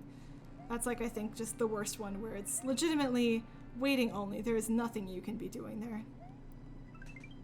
Jump over this final boss. Whee! Yeah, I got the tape. Oh, it was like a weird puzzle game? Oh, that's cool. Like, puzzle games can be really fun, but they can also, I think, be really hit or miss. Like, it doesn't do a good job of explaining the mechanics, a puzzle game can be really hard to get into, because puzzle games are all about figuring things out. But I think the trick to, like, what makes me enjoy a puzzle game versus not is if it's a puzzle game where I know the mechanics and I just have to logic them together, I find those really fun. If it's a game where it's like you have to figure out this one random twist that the developers put in here that was never hinted at, alright, well now you've kind of fallen out. So like horror games are kind of like this, where sometimes they do a good job of having specific puzzles that you can figure out. Like I think Resident Evil has some good ones. But then other times it's like, oh, you need to take this one item to this one person on the other side of the map that never hinted that they wanted this item at all. It's like, that's technically a puzzle, but like, wow, is that not fun? Need to hop on these Goombas. Like, I was trying to figure out the other day why I liked certain games and others. Like, Baba Is You is, I think, a cool puzzle game, and I think it's a really cool concept. But I haven't been having a lot of fun with it, because I think a lot of it is just trying to guess, does the game allow this mechanic? What about this mechanic? And it's sort of intended to be metagame, and sort of that's the point of it. And so that can be a really cool puzzle challenge, but I much prefer just straight logic puzzles. Like, there's no creative thinking. It's all about pure logic. And I like being creative, but with puzzle games, that sort of is more my style, I think. So, like, I like Picross because it's very, very deterministic. Like, you kind of... Oh, hi. I wasn't expecting the shell to come back. Right, you know exactly what you should be doing. It's very easy to figure out if you're doing the right or wrong thing. There's no hidden secret rules. It's just very straightforward. It's still less waiting than SMM2 story mode. I haven't actually looked up Super Mario Maker 2 story mode. I really should. I guess I actually own the game. I should just play story mode for it, but I know there's some... I think there's some people who speedrun that game. There was some discussion, I think a couple weeks back, about whether or not Luigi should be allowed. And it was kind of fun to watch that discussion and not really know how the game worked and just try to guess what does Luigi do in this game without actually having an idea of what was going on. I'm kind of sad that like Luigi isn't in Mario Maker 1. That's definitely a point toward Mario Maker 2. Like I'm definitely more Team Luigi than Team Mario, even though like I run this game.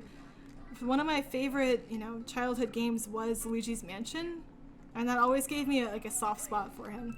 Plus, I always felt just bad for him because it felt like he got left out of everything, and he seemed nice. Like, why did everyone just not invite him to things? Why does Mario just sort of tease him? I always felt bad, so definitely always been a Luigi fan. I'm sad that he's not in Mario Maker 1, but I'm glad Mario Maker 2 sort of expanded the roster out a little bit. Gonna make sure I drink some water.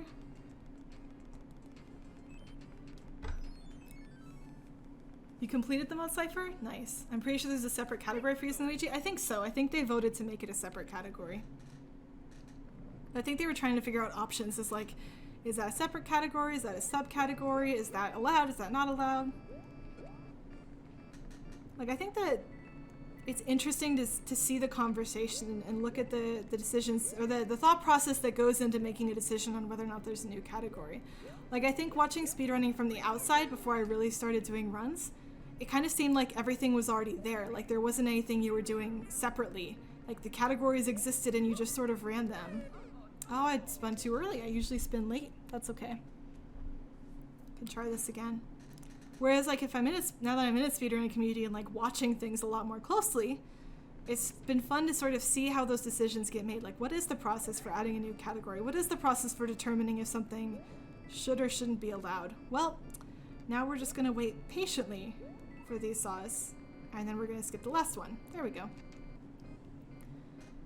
All right, time to see if Bowser cooperates. Is he going to jump? He is going to jump, so we're going to wait here, and now we're good to go. And so now I need to actually remember to hit my splits. We're super far ahead, even though, like, we're not playing all that great. And again, I think a lot of this is just slow times. It's not like we're playing too badly, though, either. I haven't died a lot in the last few, so that's been okay. Like, it's not a gold split or anything. Need to hit the next button. All right, on to the next world. Luigi equals first. Yeah, with you there. All right, remembering to drink more water because I don't have my fancy camel pack yet. One of the nice things about it being colder outside and it more winter, about it being closer to winter and sort of, you know, everything being cooler, is that it's so much easier to get cold water. Like, that was something when I lived in Texas, especially in summer. You would have to wait for so long to get the sink to give you cold water, or you would have to get ice cubes every single time. And I'm not like a huge fan of putting ice cubes in my drink. If I wanted ice cubes, I'd get them differently. I just wanted the water. I don't need extra ice. That means there's less water because the area is different. But in Texas, it was like you couldn't just turn on the sink and expect cold water to come out. In Seattle right now, if I turn on the sink, cold water's coming out and it's perfect and, you know, perfect drinking temperature. The problem is, as it gets to be actual winter in Seattle, it gets to the point where if you turn on the water and you don't wait for it to sort of warm up, in fact, then it becomes like bitingly cold. Like, my hands have hurt when washing them before, not because I was scrubbing too hard or because I was like doing anything weird or my soap was fine. It was just the water was so painfully cold that it hurt my hands to wash them. And that's when I was like, okay, this is stupid. I forgot, like, need to wait a second before I put my hands in so the hot water has a chance to come through. But that was something I completely forgot about when I moved back to Seattle because it had been so long since I lived here. I was used to Houston, and in Houston, it never got cold enough that my hands hurt. Houston does not get super cold. Like, I'm still trying to figure out if I'm going to be able to go back for the holidays. I'm not feeling very comfortable about airline travel, and even though I'm not necessarily in an at-risk group for COVID, you know, my parents are a little bit older. They're not quite in the at-risk group either, but they're a lot closer to it than me. I think traveling cross-country is going to be a bit riskier than staying at home for sure. And so it's like, well, I'd really like to see my family. I'd really like to be there for the holidays, but at the same time, can I do that safely? So like, I'm thinking about Houston a lot right now, even though normally, like, maybe that's not the thing I think about all the time, just because I keep trying to figure out, is it possible to go home and drive with Liz? I need to talk to her and see if we can. So I have a friend who lives in a different state, and it's possible we could try to carpool over to Texas so we can avoid flying. Because I think flying can be safe, but it depends on the airlines following the rules and your fellow passengers following the rules. And while I try to generally be optimistic and positive, I don't have enough faith in humanity right now to think that that's going to happen. So personal choice, not intending to fly. But with driving, I think there's a little bit more control. You can limit your exposure. You're not in the same airspace as everyone. You're in the same airspace as one or two people that you're driving with. So still looking at that, but it is a multi-day trip to get over there. So it's not set yet. Lots of discussion and planning would need to happen first. But it's one of those kind of frustrating things, especially because now that it's past Halloween, lots of stores have all their Christmas decorations up and lots of reminders of Christmas and what's coming up and the holidays and all those sorts of things. And every time it's just sort of reminding me that I may not be able to go home for the holidays for the first time ever. Like, I've always gone home. To be fair, I've like, oh, that was interesting. To be fair, I've pretty much just always lived with my parents, you know, except for college, and then, you know, a couple years of working. So most years I just was home for the holidays. It wasn't really a choice. But even in college, I would make sure I was going home every year. And when I started working full-time, I've still flown home every single year for Thanksgiving and Christmas to be with my family. And this year I already know I'm not making it back for Thanksgiving. But Christmas is still a possibility, and so I keep looking at it and hoping. But we'll have to see. Like I said, East was saying, there's a chance I could carpool with a friend. There's a chance that things look okay, but I'm especially worried about post-Thanksgiving there being another spike. Just because I'm expecting people are gonna celebrate and hang out with their families and visit and travel, and generally in the past that's been a recipe for disaster. So we'll have to see. Somewhat sad thoughts, but again, trying to stay optimistic. There's good news is my family has all figured out how to use like Skype. We've all figured out how to do online board games. So even if I can't be there in person, like I'll still get to hang out with my family. We'll still do some fun games together. We'll make it work. Like my family can problem solve. I think a lot of people are going to be problem solving, but it's definitely possible. And with today's technology, like, right, I'm hanging out with all of you. None of you are at my house. I'm still having fun. So there's definitely ways to work around it and still have fun holidays with my family, with my friends, even if I'm not stuck here, but even if oh, seriously? Oh, that's such a sad death. That hurts all the way in my soul. Game, you didn't need to sympathize with me on the sad things. This is when you do happy things, game, and let me play well to make up for the fact that I have sad things going on. You don't make things sadder by killing me with Goombas on an auto-scroller. Well, how's everyone else's Sunday going? Let's talk. Got some time. Just gonna redo this. If anyone did anything fun this weekend, please feel free to share. Anything cheerful is good. I almost died to that Goomba too. Okay, I give up. Goombas are currently the scariest enemy in the game for me. I thought it was, chain chomps or dry bones, but nope, it's Goombas. They're terrifying. Gonna have to play this safely. And this is the first section level 2, so I don't have my safety mushroom until part 2. Dang. Alright. My eyes are like way glued to the screen on these Goombas right now. I have never watched the screen this closely on this auto-scroller before. Alright, here come the scary ones. There we go. Made it past those Goombas. Those Goombas are down. I only have one more Goomba before I get my safety mushroom, so fingers crossed. This shouldn't be an issue, but died before apparently. Whew. Okay. Last step. Wait for the last step. Wait for the Goomba. Okay. Now we get the checkpoint. Now we get the safety mushroom. I can go back to not paying attention to this level, hopefully. Oof. Yeah. Yeah, this hurt. You're moving in with your aunt for the holiday? Oh, this weekend? That's a pretty cool change. Is that nearby, or are you like making a long distance move to a different part of the country? I probably shouldn't have brought out that optional Goomba since I'm struggling so hard, but it's too tempting to get that 1-up mushroom.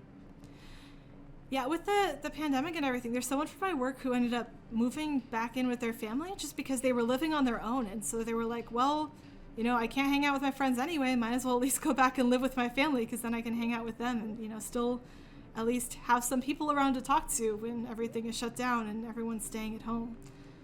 It's been like interesting to see how everyone's trying to deal with the fact that life is so much different right now and all the different struggles there are, but people are creative. People find ways to make things work, which is always good. Now I'm like just worried the Podoboos there are randomly gonna kill me. Oh, I did find something out about the whole Podoboo lava bubble thing. So even though I think officially they're called Podoboos in like Mario World, in this particular game, I think canonically they actually are called lava bubbles because, like I said, I was replaying this entire game to re-unlock everything since I'm on a new version of the game now. And when I unlocked these guys, it did call them lava bubbles in-game. So the message for unlocking what I thought were called Podoboos actually did call them lava bubbles. So, Blunksy, we're 100% not wrong. This game calls them lava bubbles. Dang it, do I ever remember to split? The answer is no. We're about 50 seconds a minute ahead. Considering that I had a death on an auto-scroller, I'll take that. This is fine. Still being ahead works for me. A close city close by. Oh, that's nice, because then you still like have the familiarity of the area, know people. Hopefully that's a good change then. Hopefully you're looking forward to it. Or that already happened and it's working out well. Man, this weekend was definitely a long time coming with everything that's been going on, but It's been nice, like, planning out video games to play, even though, like, it's kind of frustrating that I need to replay this entire game and re-100% this game that I've already beaten 100%, I think, twice now. Like, it's still a fun game. There's a reason oh, come on. Really, Yoshi? We're just gonna get this back up, Yoshi. It's still a fun game. Like, there's a reason I like playing it. And so, as much as some of the medals can be challenging and a little frustrating, it's been nice just having an excuse to play this game semi-casually again. Right, like when I was playing through just to beat all the levels and unlock all the levels again with any percent routes, that was just speedrunning practice. But with the medals, since I don't speedrun 100% yet, like, oh, that was bad. Since I don't speedrun 100% yet, the medals still feel a bit more like playing this game casually. Like, it kind of reminds me what it was like to play this for the first time. And it's still not quite the same because I've beaten it 100% twice, so it's no longer like I don't know how to do the medals or I don't know where the medals are. But still, it's a different pace of playing this game. I can take my time. I can go back and forth looking for things. I don't have to... That was actually fast. I need to remember to do that for the IL sometime. Right, I don't have to... I don't make... It's not like I don't make mistakes on it 100%, but at the same time, those mistakes are like, oh, I'm a little bit slower, and it doesn't matter. I don't care if I'm a little bit slower on 100%. I'm focused on being fast on any percent, not 100% yet. Okay, didn't die the second time. You don't need to re 100%? Yeah, so you don't need to, but there's a couple reasons that it's convenient. So one, there are certain levels you do need to get the medals on, or you will get them in any percent. I should have cleared all of those out, so we should be good to go there. The second one is, it just kind of bothers me to not have those filled in. Like, maybe it's a combination of just like wanting to 100% things and a little bit of vanity. I want the levels to show up gold. So if you're in the level editor, and you have both medals, the level shows up golden instead of green, and I like that better. Yellow is my favorite color, so it just makes me happy. And then on top of that, if you 100% every single level in the game, there's these little birds that show up in Core Spot, and those little birds get like bling. Like one of them gets a crown, one of them gets a like gold chain and like a necklace. And so that's just kind of fun to have. And then the other reason that it's useful is because the only way you can edit these levels. So you can, one of the huge advantages of running this game is that you can unlock all of these levels to do an editor, which makes practice like trivially easy for this game. But the only way you can open any of these challenge levels in editor is if you've gotten both medals. And I think Nintendo did that to make sure that you couldn't cheat the medals. Like some of the medals are about finding all of the coins or finding all of the red coins. Nintendo didn't want you to be able to cheat by going through and sort of finding all the secrets in editor instead of the actual level. So they made it so you can only edit the levels in editor once you've gotten all the medals. Like I said, editor is super helpful for practice. So while I can still practice this game in editor by switching to the other version of the game, right, I still have my physical copy, I can switch back to that, reopen that. It takes some time to do that transition. Like the 3DS isn't the fastest at switching between the two things. And so, okay, yeah, we're just gonna defeat him normally because I don't trust myself today. Whee! So while it's possible to switch between the two games, it takes a while. This game is not super fast to load from the starting screen. And so it's more convenient if I get all the 100% medals in this version of the game, since that's what I'm going to be playing more. And that's what I'm going to be streaming and running and trying to do my real attempts on. So because of practice mode, because I just like it to show up, those are the reasons why I'm still going to 100% it. And I've actually, like, as you can see, I've already got the medals for this level. I've made practice on 100%. I think I've gotten 100% for everything in the first 8 worlds as of this week, and then some of the later levels as well. So it's not like it's gonna take... Oh, I almost ran into that Goomba. And now we get to ring the doorbell. Oh, we get to ring the doorbell again. Is anyone home? So even though like it's not required, like it's not gonna take terribly long either. Like even though I don't 100%, like I don't run 100%, so I don't have the fast strategies for this. I don't have 0 strategies for it. I've beaten these a couple times now. I a little bit know what to do on each of these. Alright, need to remember to get water. Water time. Oh boy, 15-4. So 15-4 is one of those levels like 2-4 where I go for something kind of dumb, but it just feels too good if you get it. So I go for it anyway. This first section I won't do the skip, but the second section I will, so fingers crossed I can get that one jump to time out correctly. As long as I get the one jump timing, then everything else falls into place. And it's not like a terribly tight timing, but it's not the most forgiving one either. I have to jump in the middle of the spikes. not early, not at the end of the spikes. Mario's got to be as dead center as he possibly can be on the last spike in that next section. So we'll see when we get there. Whee! Definitely getting the checkpoint just in case though. Oh man. I think we're still ahead of PB. Like I said, this is a weird day where it's like I'm excited to get the PB, but I'm also pretty chill just because it's like, oh, if I mess up, it's okay. I've got plenty of time saved. Like normally when I'm running, it's like, oh, I need to not die at all. I need to do really well from here on out. And today it's just like, it's probably fine. I'm probably still ahead. We'll see. I think the end of this level is another split, so we'll get to catch up and see how things are going there. But here comes the fun part. 1, 2. Yes, got it.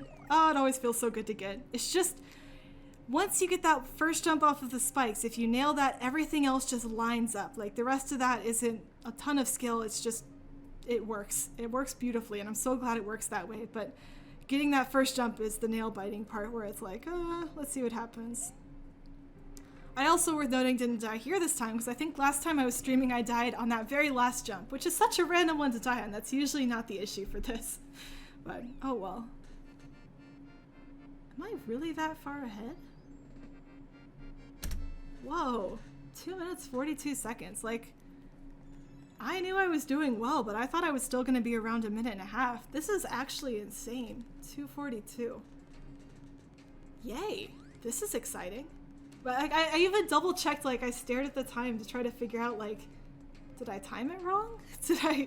Did I actually hit the timer at the right spot? Is it doing the math? Do I have my splits comparing to the right thing this time? Because I've had my splits comparing to like average or sum of best or weird things before, so hey, not bad. All right, so I actually have a split on the board now, so we can see that we're doing really well compared to my PB, which again, expecting to do well compared to my PB today, but still nice to see that actually happening. Now I'm like, I need to focus on forgetting about the timer again. Oh, come back. Because I play better if I'm not thinking about what time I'm on or like how much time save I have. I do better if I'm just focusing on each individual level as it shows up on my screen, focusing on, talking instead. But, it's always tempting to check the time and see where things are at. And of course I'm going to look between every splits, or every world when I do the split. If I remember to do the splits, yeah, to be fair. So now I need to forget about the time again. It's good. Oh, this is a little sketch. Come on, don't run into the spikes. Don't run into the spikes. Did not run into the spikes. Ha, success. Take that, level 16-1. Okay. Everyone help me count this next one. So this next level, I think, in this run, you always get to 100 lives. Like, I don't think I've seen someone get to the end of this and not have 100 lives. I currently have 56. I think this level is where you get most of the rest of the 100, right? If I got 56 and most of the way through the game, I think this is when it happens, but help me do the math after this, and I'm really curious to see how many lives we get in this level. So we're at 56, we're gonna do math at the end to see what ends up happening here. Oh, I missed one I think I could have gotten, so we could have gotten one extra there. Oh yeah, we hit 100 cleanly. So this level is hilarious. The way that extra lives work in terms of enemy kills is I think you have to kill like 8 or 10 of them. Usually you do that by throwing a shell at enemies, and as long as one shell takes out all the enemies, it counts as the combo. Or you can jump on enemies in a sequence. That's what happens when you have stacks of Goombas. You can take them out that way, and if there's like a stack of 10 Goombas, you get an extra life. But if you have a star, every enemy that you take out with that same star adds to your combo. Now that level is just a perfect one for combos because you use one star the whole time, meaning your combo is continuously building from the moment that you get it. And there's a ton of enemies. That level just has like, I don't know, probably 100 enemies. So if you are in any way short on lives when you get to 16-2, like now I have 100 and I'll probably be around that for the entire rest of the run. 16-2 is ridiculous. Like I knew that you usually get 100 lives during the run, but I didn't know exactly where they came from, and it turns out I think it's just 6-2. I need to like try to get to 6-2 with just one life one day and just see how many lives you actually get. Like count up how many individual lives you get from that one. Oh, didn't get the fast drop. Okay. Made it on the second try. This is one of the levels that I think it's really fun because there's just so many small things you can do well in it. Like this is one of the ones where if you beat this level well versus poorly, that can be like a 10-second difference. So at the end of this level, like I can be excited if I played it well and feel excited about doing well versus again, like the last one, for example. Oh, and I messed up my strategy I'd been practicing. So now I'm gonna go really slowly and do this instead. Like unlike the last level where it's just, you know, get to the end with your star or whatever, there's not too much to do, or, you know, don't die on the platforms. This is one where if you do it well, you can feel proud that you've done it well. Messed up one of the rooms, but the other nice thing about levels like this is that they're kind of modular. So even though I messed up that room early on, it has no bearing on how I play the rest of these rooms. Like maybe mentally it does, but physically the game is sort of reset every time you change rooms. And so you don't have to worry about mistakes early on, throwing off your pace or your timing on parts later on. Like everything just sort of works the same every time. So that's why I really like these levels. It's a little bit close. Okay. What am I looking for next? I need to go get this bomb. I'm thinking about my Bowser fight. So one of the things that I've been doing differently with this is I'm standing closer to Bowser on my Bowser fight. And that's dangerous in the sense that I have way less time to react to Bowser's fireballs. It's easier for him to hit me. It's much more dangerous if I'm not paying attention to the Sledge Bros. We'll take it. We'll move back now. Dang it. But the advantage is that, conveniently, you fire more fireballs. And the advantage of being able to fire... Oh, yay, we got it. Okay, we can move forward. The advantage of being able to fire more fireballs is that you defeat Bowser faster, so you spend less time waiting for that level, which kind of is safer. I remember to split. Okay. Gold split, which is exciting, by 33 seconds. That's ridiculous. Wow. And on top of that, we're now somehow suddenly 3.5 minutes ahead. How in the world? Okay. I must have died in World 16 last time, because this is a ridiculous amount of time save. Wow, okay, I'm glad I picked this version of the game. Oh, 333. Okay, gold split, very much ahead. And actually, 333 is enough that if I can keep this pace up, I might actually be able to get sub 2 hours today, which would be insanely exciting. So please keep your fingers crossed for me. If you have any way of sending me your energy, please do. This is going to be exciting. Okay, need to focus. Need to not think about that. Need to focus on this game. Whee! Man, the aisle for this one, I don't know if you have to, but to be fast, you have to do some pretty risky jumps with those spinies. And I'm so glad that doesn't make a meaningful difference in the speedrun. I don't have to go for crazy stuff there. Okay. I'll wait for a little bit. Nope, still took damage.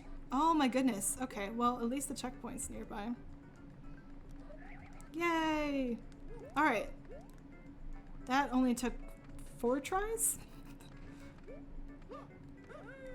That's still okay though. Yay! Made it. So digital is really faster? Yes, by a lot. So I timed out World 1 alone as being 10 seconds faster on digital.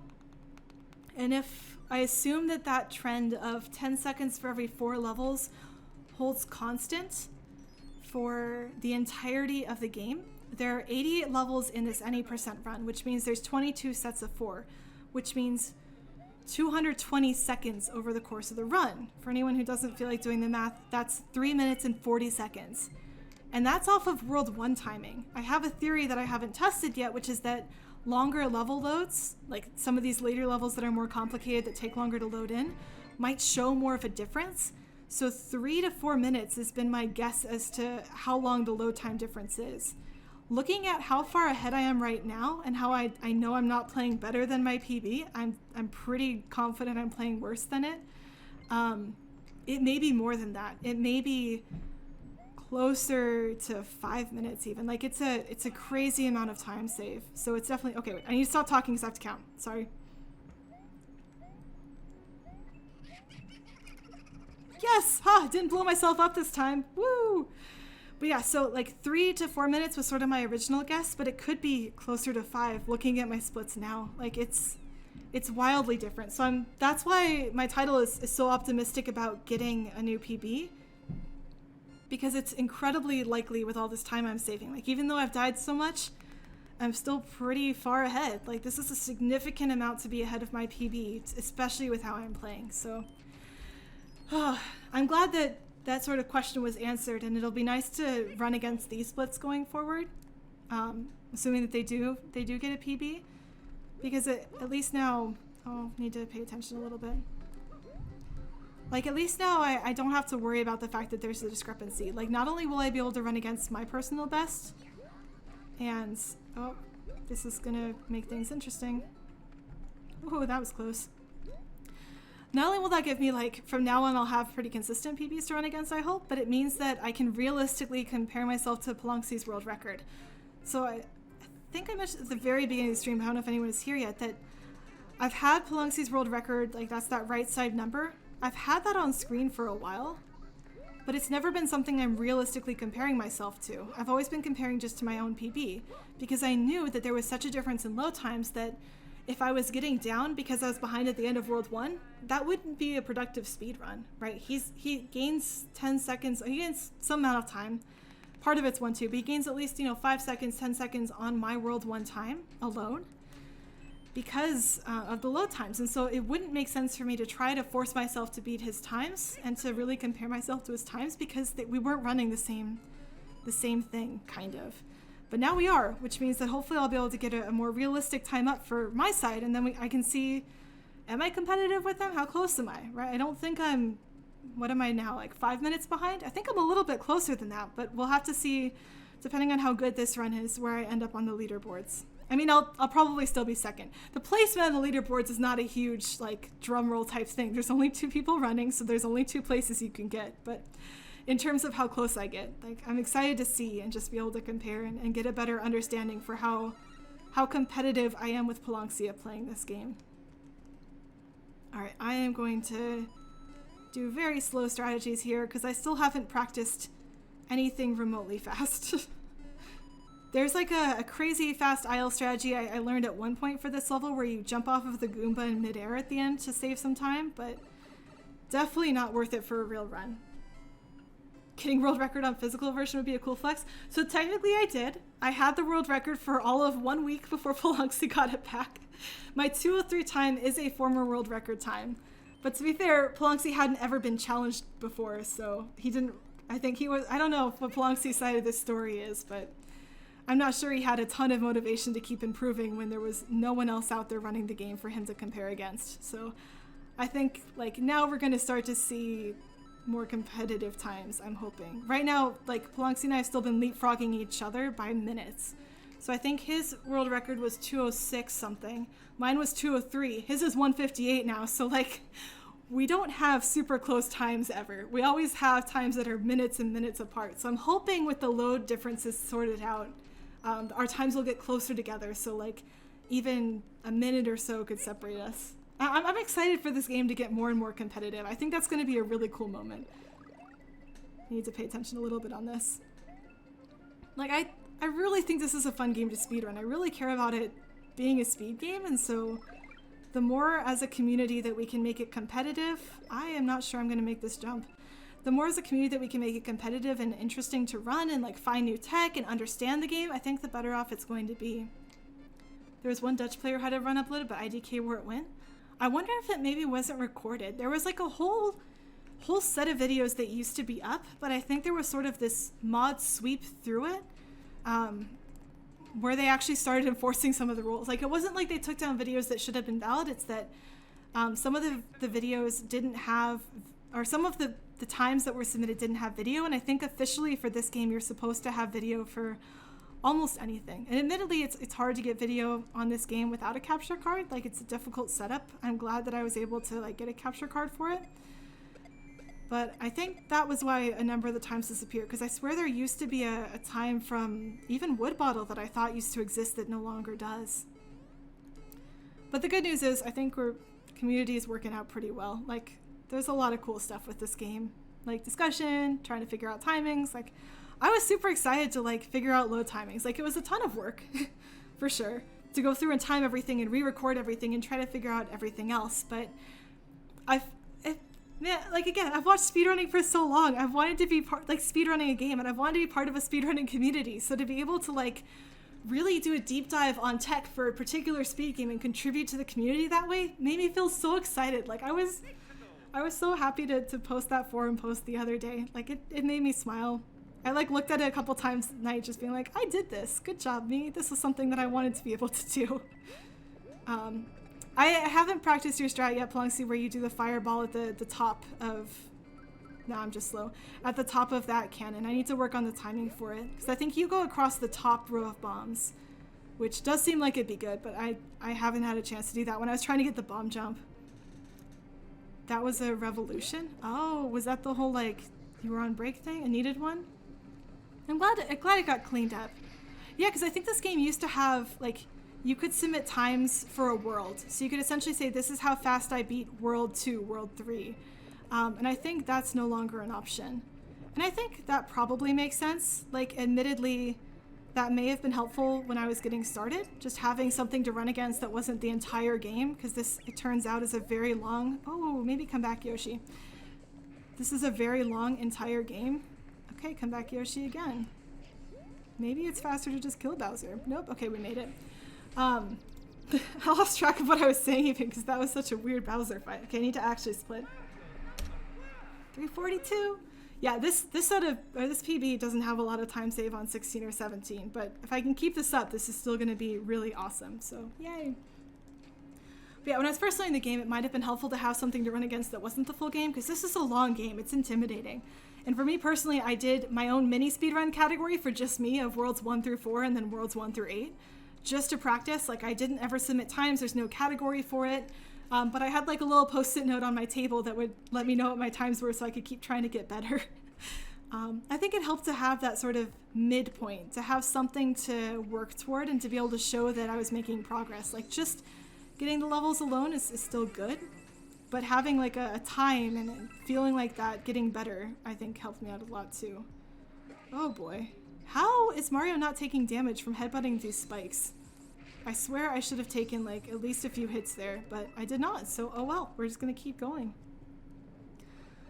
Like, of all the levels in this game, this one always feels the most random to me. Like, I'm sure it's consistent if I really sit down and practice that opening, but with the blooper movements, with everything going on in that opening section, that's where I feel the most just like, shrug emoji, things are gonna happen, I'll just kind of try to react to them.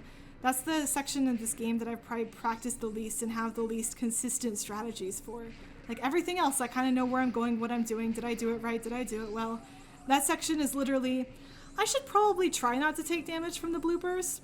If I do, it's hopefully okay as long as I don't take more than a few hits. Like, But since it feels so random, oh, I was afraid I was gonna miss that pipe. Since that section feels so random, it's one of the ones that I haven't wanted to practice because it just feels like it's gonna be so difficult to get it consistently. Like, you too? Yeah. That level exists. Oh, now it's time for the really short Wiggler one that can be very much instant death if I'm not paying enough attention, so... Yay! 18-2 is like so darn short, but it's not hard, but it is hard because it's one of those levels that you overthink because it's so easy that it's hard. I don't know, do other games have that where like the level's easy but everyone overthinks it to the point where everyone dies anyway? Like, oh man. That's this one for me, where it's like, I should be fine running this level. I should be fine with this game, but nope, just always get a little extra few heartbeats going in. Just a little bit more blood circulation. You know, heart just wants to make sure my fingers are ready to react to whatever happens. It just wants to help out. That's why it goes faster. That is not a medical claim. Please do not follow me for medical advice. I'm not a registered doctor. Oh my goodness. Alright, 16-3. See if I can nail this one. This is the one that should be the most random since it has Magic Koopas, but it is not. As long as I get the strategies, everything should work out. Of course, that means I have to actually get the strategies, which, you know, never know. Alright. Plus, it's the boot. Like, at any time there's the boot, like, things can get interesting. Oh, I made it on the door on the first cycle! Okay, this run is great. This is amazing. That's one of those, like, small moral victories for me, like getting a stair jump where... You know, it doesn't like save all that much time, but I get it so rarely and it feels so tricky that it just is kind of nice. And we got backward Bowser Jr. RNG is looking good right now. Bowser Jr. can either go forward or backward and it saves like maybe a second if he goes backwards. Like, that's as much RNG as this level gets. Again, done correctly, so I probably shouldn't jinx it by talking about it before I'm at the end. Alright. this. Floxy, do you do this route yet for this room, by the way? Like, I think I've seen you do runs at this room, but I feel like you stay on the platform a bit more. That room's like not too bad to learn and get the red coins on. So if you have time to learn that one, that might help save some time. Alright, now I've struggled with this room lately. I just need to jump early rather than late. Nope. Messed it up anyway. Oh, there was a spiny! Well, that's sad. Okay, well now this got a bit crazy. So unfortunately, if I jump correctly, this level is done by now. But I did not, and then I didn't go for the safety star like I should have, which means I don't have a boot here, which is problematic, because that means I need to go get all of these coins the slow way. It honestly might be faster to reset, but I don't know for sure, and I don't want to do that and then miss it again. But you have to now take the platform to get all the red coins, which is not fast. So this is what this room looks like without the boot, and why the boot saves so much time here. If you lose the boot early in this level, it's worth resetting. And then the other struggle is that means I can't do the faster strategy on the next room, which is going to throw some things off. You do it now? Okay, awesome. Helps so much. Okay. There we go. Now what I'm going to do differently is I'm going to go get this mushroom. Kind of. No! This mushroom is such a troll. Okay, I have the mushroom now. Now I should be able to try the strategy part 2. Okay, let's see if it works this time. Man. Okay, I practiced this. Yay! Okay, so that's what that room is supposed to look like, which is clearly much easier and much less deadly than what I did the first time.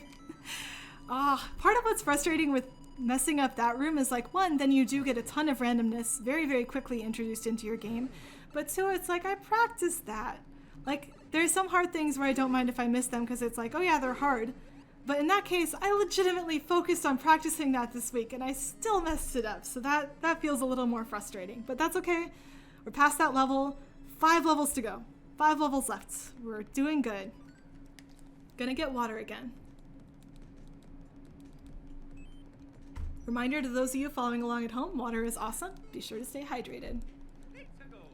I wonder if anyone just has a stream message that reminds people to stay hydrated. Like, I know Stay Hydrated bot was a thing for a while, but I wonder if anyone has just like a sound effect on their soundboard that's like, drink water, but in like a commercial announcery voice. I feel like that could be fun. Probably annoying though. Alright, is Bowser gonna cooperate? We want him to jump on top of this pit and fall to his death. And he did. Thank you, Bowser. Great job there. That was super helpful. Okay, second Bowser we just need to defeat with fire. He does not want to fall into the pit. If he falls into the pit, that means we have lost a lot of time because that takes a lot longer on this side of the level. And on this side of the level we get larger Bowser, and his like platforms to fall through, I think there's 2 layers instead of 1. Oh, that's not usual. So it'd take him at least... Yep, thanks. Oh, okay, well, guess what we get to do slowly now. This is gonna take a while. This is one of those ones where I'm like honestly not sure if it's faster to just reset the level. You know what, yeah, we're just gonna die and come back. This is gonna take too long. Dang it, Bowser. Why are you like this? I'm usually okay on that second Bowser fight, but of course, as soon as I think that, it goes down. Okay. So now I have to get the mushroom and the fire flower during this actual running part of the level. But thankfully, since this is just the reverse of the first part of the level, you can do the exact same strategies on this part of the level as you do on the first part. It's just backwards. But not too difficult. Same timings, just hold left instead of right. Okay, I'm gonna stay a little bit further back this time to play this a little bit more safely. I don't know if that was actually faster to reset versus waiting for him to fall through those platforms, but man, it feels like it. I'll have to actually time that out sometime and make sure I know what the correct backup strategy is. Or I could just get better at the actual strategy and not die as much, and then we'd be good, but oh well, next time. Okay, we get a nice break level. So this is a good level where if you have been sitting for the last 2 hours and you would like to stretch, now is a good time to stretch because all I'm going to do is fly across this screen. There is really nothing interesting to watch. Feel free to take a break, grab your glass of water before the last 3 levels kick in and we really finish out this speedrun. Just cruising along. I'm kind of sad that the music for this level is this underground theme because this is not one of my favorite themes in the game. And it'd be a little bit more fun with this level since you're not doing too much if there was like better music to jam to while this was happening. But it's short, so I guess there wouldn't be much time for the music to really get going anyway. All right. Here's the part where I get even more nervous. We're now down to the last 3 levels of the game. And the reason that's more meaningful is like the first 5 levels of World 18, even though I didn't do them well this time, like they're okay. They're not too crazy. The last 3, especially 18.6 and 18.8 are the ones that you could just, at least I can get death looped really easily if I'm not careful. Now we've gotten a time save that hopefully I should still PB, but right now I'm looking at sub 2. And I don't have a ton of time I can lose for that. And I've already lost some time from the last few levels. So I need to, I think, play these pretty well if I still have a chance at sub 2. So here we go. Here comes the crazy part. Okay, did I die there? This level is just a checklist of did I die there? No. Okay, we're still good. Did I die there? No. Okay, we're still good. Okay, should be good from here. Just twirl. Nice twirling rhythm. And we're through 18.6. Okay, one of the final bosses down. It's gonna come down to the wire though. So like even though it looks like I've got a ton of time left, I've got 5.5 minutes, 18.8 is long. I think 18.8 is like 2 minutes, 3 minutes. Like you need to be doing well going into 18.8 in order to finish ahead. So fingers crossed. I have a little bit of time save in 18 because Polongsi figured out a strat to skip the propeller room. And even if you take a few tries on that, it saves time. So I've got a little bit of time save there that I might be able to count on, but it's looking at the timer now, it's going to be pretty close on whether or not I can get the sub 2. So PB is feeling pretty good right now, as long as I don't just completely melt apart. But now that sub 2 is possible, that's what's in my eyes. And I just keep looking at it like, is it going to happen? It's going to happen. It's definitely one of my goals. Oh, I need to not think about it. The Womp Jail. This level is kind of frustrating that it's this late and it's just this slow. Like, I'm not super sure what Nintendo was trying to show off with this, other than maybe shellmets are a thing. Maybe this was just their sort of masterclass water level of, hey, look at all the cool things that can happen underwater. Like, this is where they introduce underwater wigglers, which, like, why? Underwater wigglers are not fun. They're very frustrating to deal with. But this is where Nintendo decides to put them in, so maybe that's, like, what they're trying to show off here, but I don't know. Like, it's just sort of frustrating that this level exists here. Okay, so my strategy for the second wiggler here is to wait by these 2 bullet bill launchers until that 3rd one comes, or the 4th one comes on screen. And that seems to be pretty consistent for not getting that last wiggler to spawn. Unfortunately, that last wiggler, if you are staying on the right side of the screen, will spawn before you have a chance to block them out. Or I guess for anyone who hasn't seen this level before, some of the bullet bill launchers actually shoot out wigglers, which is something that's possible in this game, but I don't think has been in any actual Mario like mainline game. And what's crazy about underwater wigglers is they just sort of keep following you. They are really dangerous if you get multiple of them on screen. You'll see them here in just a second because 2 will pop out to the right. But they can be really difficult to work with because they're just constantly chasing you. You have to outmaneuver them or try to kill them with shells. And since you never practice throwing shells at enemies underwater, like I know I'm no good at hitting them with that. But as long as you hit certain hidden blocks in that part of the level, the wigglers will never spawn, and the level becomes much easier, much more consistent from that point out. Okay. Oh boy, I'm looking at the timer. This is gonna be so close. Because yeah, I think that the last level is somewhere between 2 and 3 minutes, and I don't know exactly where it falls, especially with the new strategy. So here we go. Time to execute. I need to just focus on executing. Need to focus on playing well. Let's see what this does. Okay. Need to go to the rooms in the right order. Thankfully, I haven't messed that up as much lately as I did when I was first starting out the speedrun, where I would just like go to the wrong pipes, but that doesn't mean it's not possible. So, okay, top left or top right, middle, bottom one. Need the POW block. This is like one of the few times in like this game where you have to memorize like the routes. Like for the most, oh, this is slow. No, go faster. For the most part, the routes are something you can sort of see and be reminded of as you're going through. With this one, you do need to memorize what order the pipes go in order to do this well.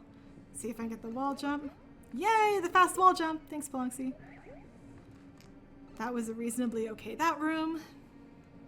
Need to go back down again. That's the biggest mistake I could make, at least in this first part. Now I have to do a wall spring jump. I'm narrating everything right now just to remind myself so I don't... Oh, come on. There we go. Second try. I'll take that. I'll take that. Narrating everything to myself just to remind myself what I'm supposed to be doing. Okay, I'm going to throw this instead of doing my twirl strategy. that made first cycle. First cycle is important because that wastes some time. Basically, you have to throw that or twirl and drop it in order to get that shell mid on the first cycle, and that's a not major time save, but significant time save in this level at least. So always want to get that, and I'm again nervous about time, so I'm trying to save every spare second of time that I can going into this final section here. Okay, I need to run. In practice, I started jumping here, and that was way slower for me because I don't have frame perfect jumps in that room. Get through here, and now it's time for the trick. So I need to do a triple jump off of this bullet bill launcher after getting 2 fireballs. 1, 2, oh, that was not it. Okay, let's try again. 2, nope, that was the second jump. This is still faster than going through this bottom room.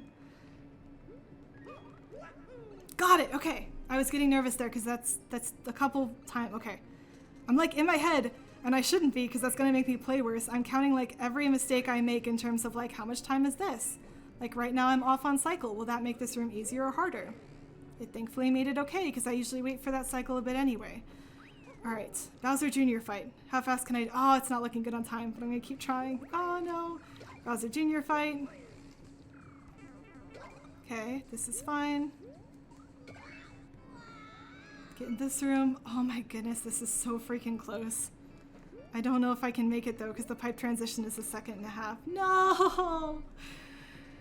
Dang. It is so close. This is sad. Oh, well, I would have missed that anyway. Just over 2 hours. Oh, dang, that was so darn close. I mean, I'm still excited. This is still a new personal best. This is still my best time ever. And at least I have a new set of splits with the better load times, right? So now I can run against something like this one. I got a lot of freebies. This was a ton of free time just because I'm getting faster loads. And so this is definitely worse play than my personal best. But the good news is now I have splits that I can run against, and I'll know for sure am I saving time or losing time because the load times will be a non-factor. Aw, thanks for the GGs, everyone. Appreciate it. Oh, well, I'm disappointed that I couldn't quite get a sub 2. I don't think I'll do another run because it's going to go super late if I try to do another one today. So unfortunately, at the end of today, it's still just going to be just over 2 hours, but hopefully next week. I'm going to keep practicing some of the levels that I completely messed up this time. And I'll hopefully have fewer nerves because I'll have I now have my new splits, so, you know, I'll be back to sort of normal speedrunning next week.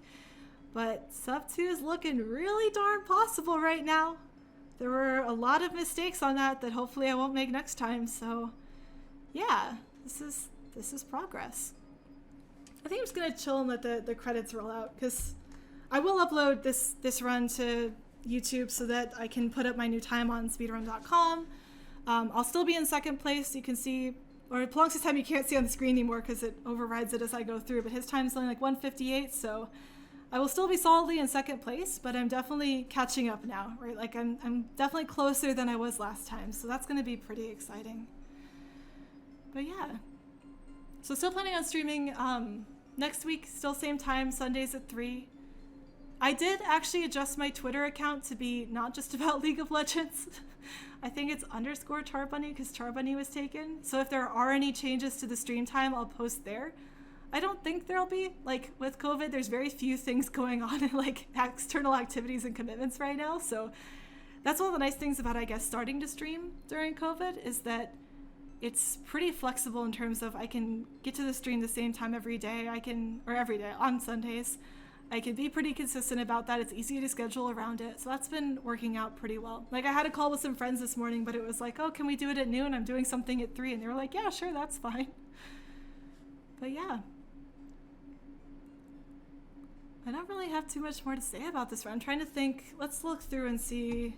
Unfortunately, there are still so many gaps in it. So I will fill these in before next week. So as I'm running next week, I'll be able to compare and see how I'm doing on like 6, 9, 12. Oh, I missed 4 splits out of 18. That's not very good. Trying to think through sort of what the different mistakes were. Like definitely World 2, I had some issues with 2-4. No, I think I recovered 2-4, but not too bad. I think definitely World 18, as usual, could use some help. Like it's about a minute there. Well, World 8 was not good. World 9 was okay. That was my time saved there. So yeah, like what I do after, by the way, after I run a PB and I put it up on YouTube, I'll rewatch it for two reasons. One is to make sure that there's no glitches in the video, everything looks clean, so that before I submit, I know for sure that my run is good to go and should have no problems with approval. But the other reason is I'll go back through and I'll count not only my deaths, but what I call major mistakes. So that's anything where like I went the wrong direction or I forgot to do a jump and I lost a significant amount of time. So like when I kept losing Yoshi against that one Bowser fight, that counts as a major time loss for me. That's something where I could practice and not have made that mistake and I would have been a significant amount faster. So I go through it and retime all of those, or like record all of those, and then I make sure that before the next time I stream or before the next time I attempt any percent, I go back and specifically practice every single one of the levels where that happened until I can get it cleanly twice in a row. So not just get it once in a row without any major deaths or time losses, but twice in a row, because with ILs, you go for one perfect run. With any percent, I need to go for consistency. And so trying to get twice in a row is the best way I found to locally practice consistency. If anyone else has advice on practicing for consistency, let me know, because pretty clearly that's something that I can get better at with all the different time losses that happened here, but it's still pretty good. Like, I'm still a little sad that it wasn't quite sub 2. It's really close though, which makes me optimistic for next stream. And yeah, it's exciting to have a new PB. Like, it feels a little weird because it feels like a cheating PB because I didn't necessarily play better at the game. I just got a better copy of the game. But at the same time, like, this is the best time I have ever recorded. This is the fastest I have ever in my life beaten this game. So that's still pretty exciting. I'm still excited about that. So yeah, I think I'm going to call it good for today. Hope everyone has a good rest of their weekends. And I'll see you all next time. Bye.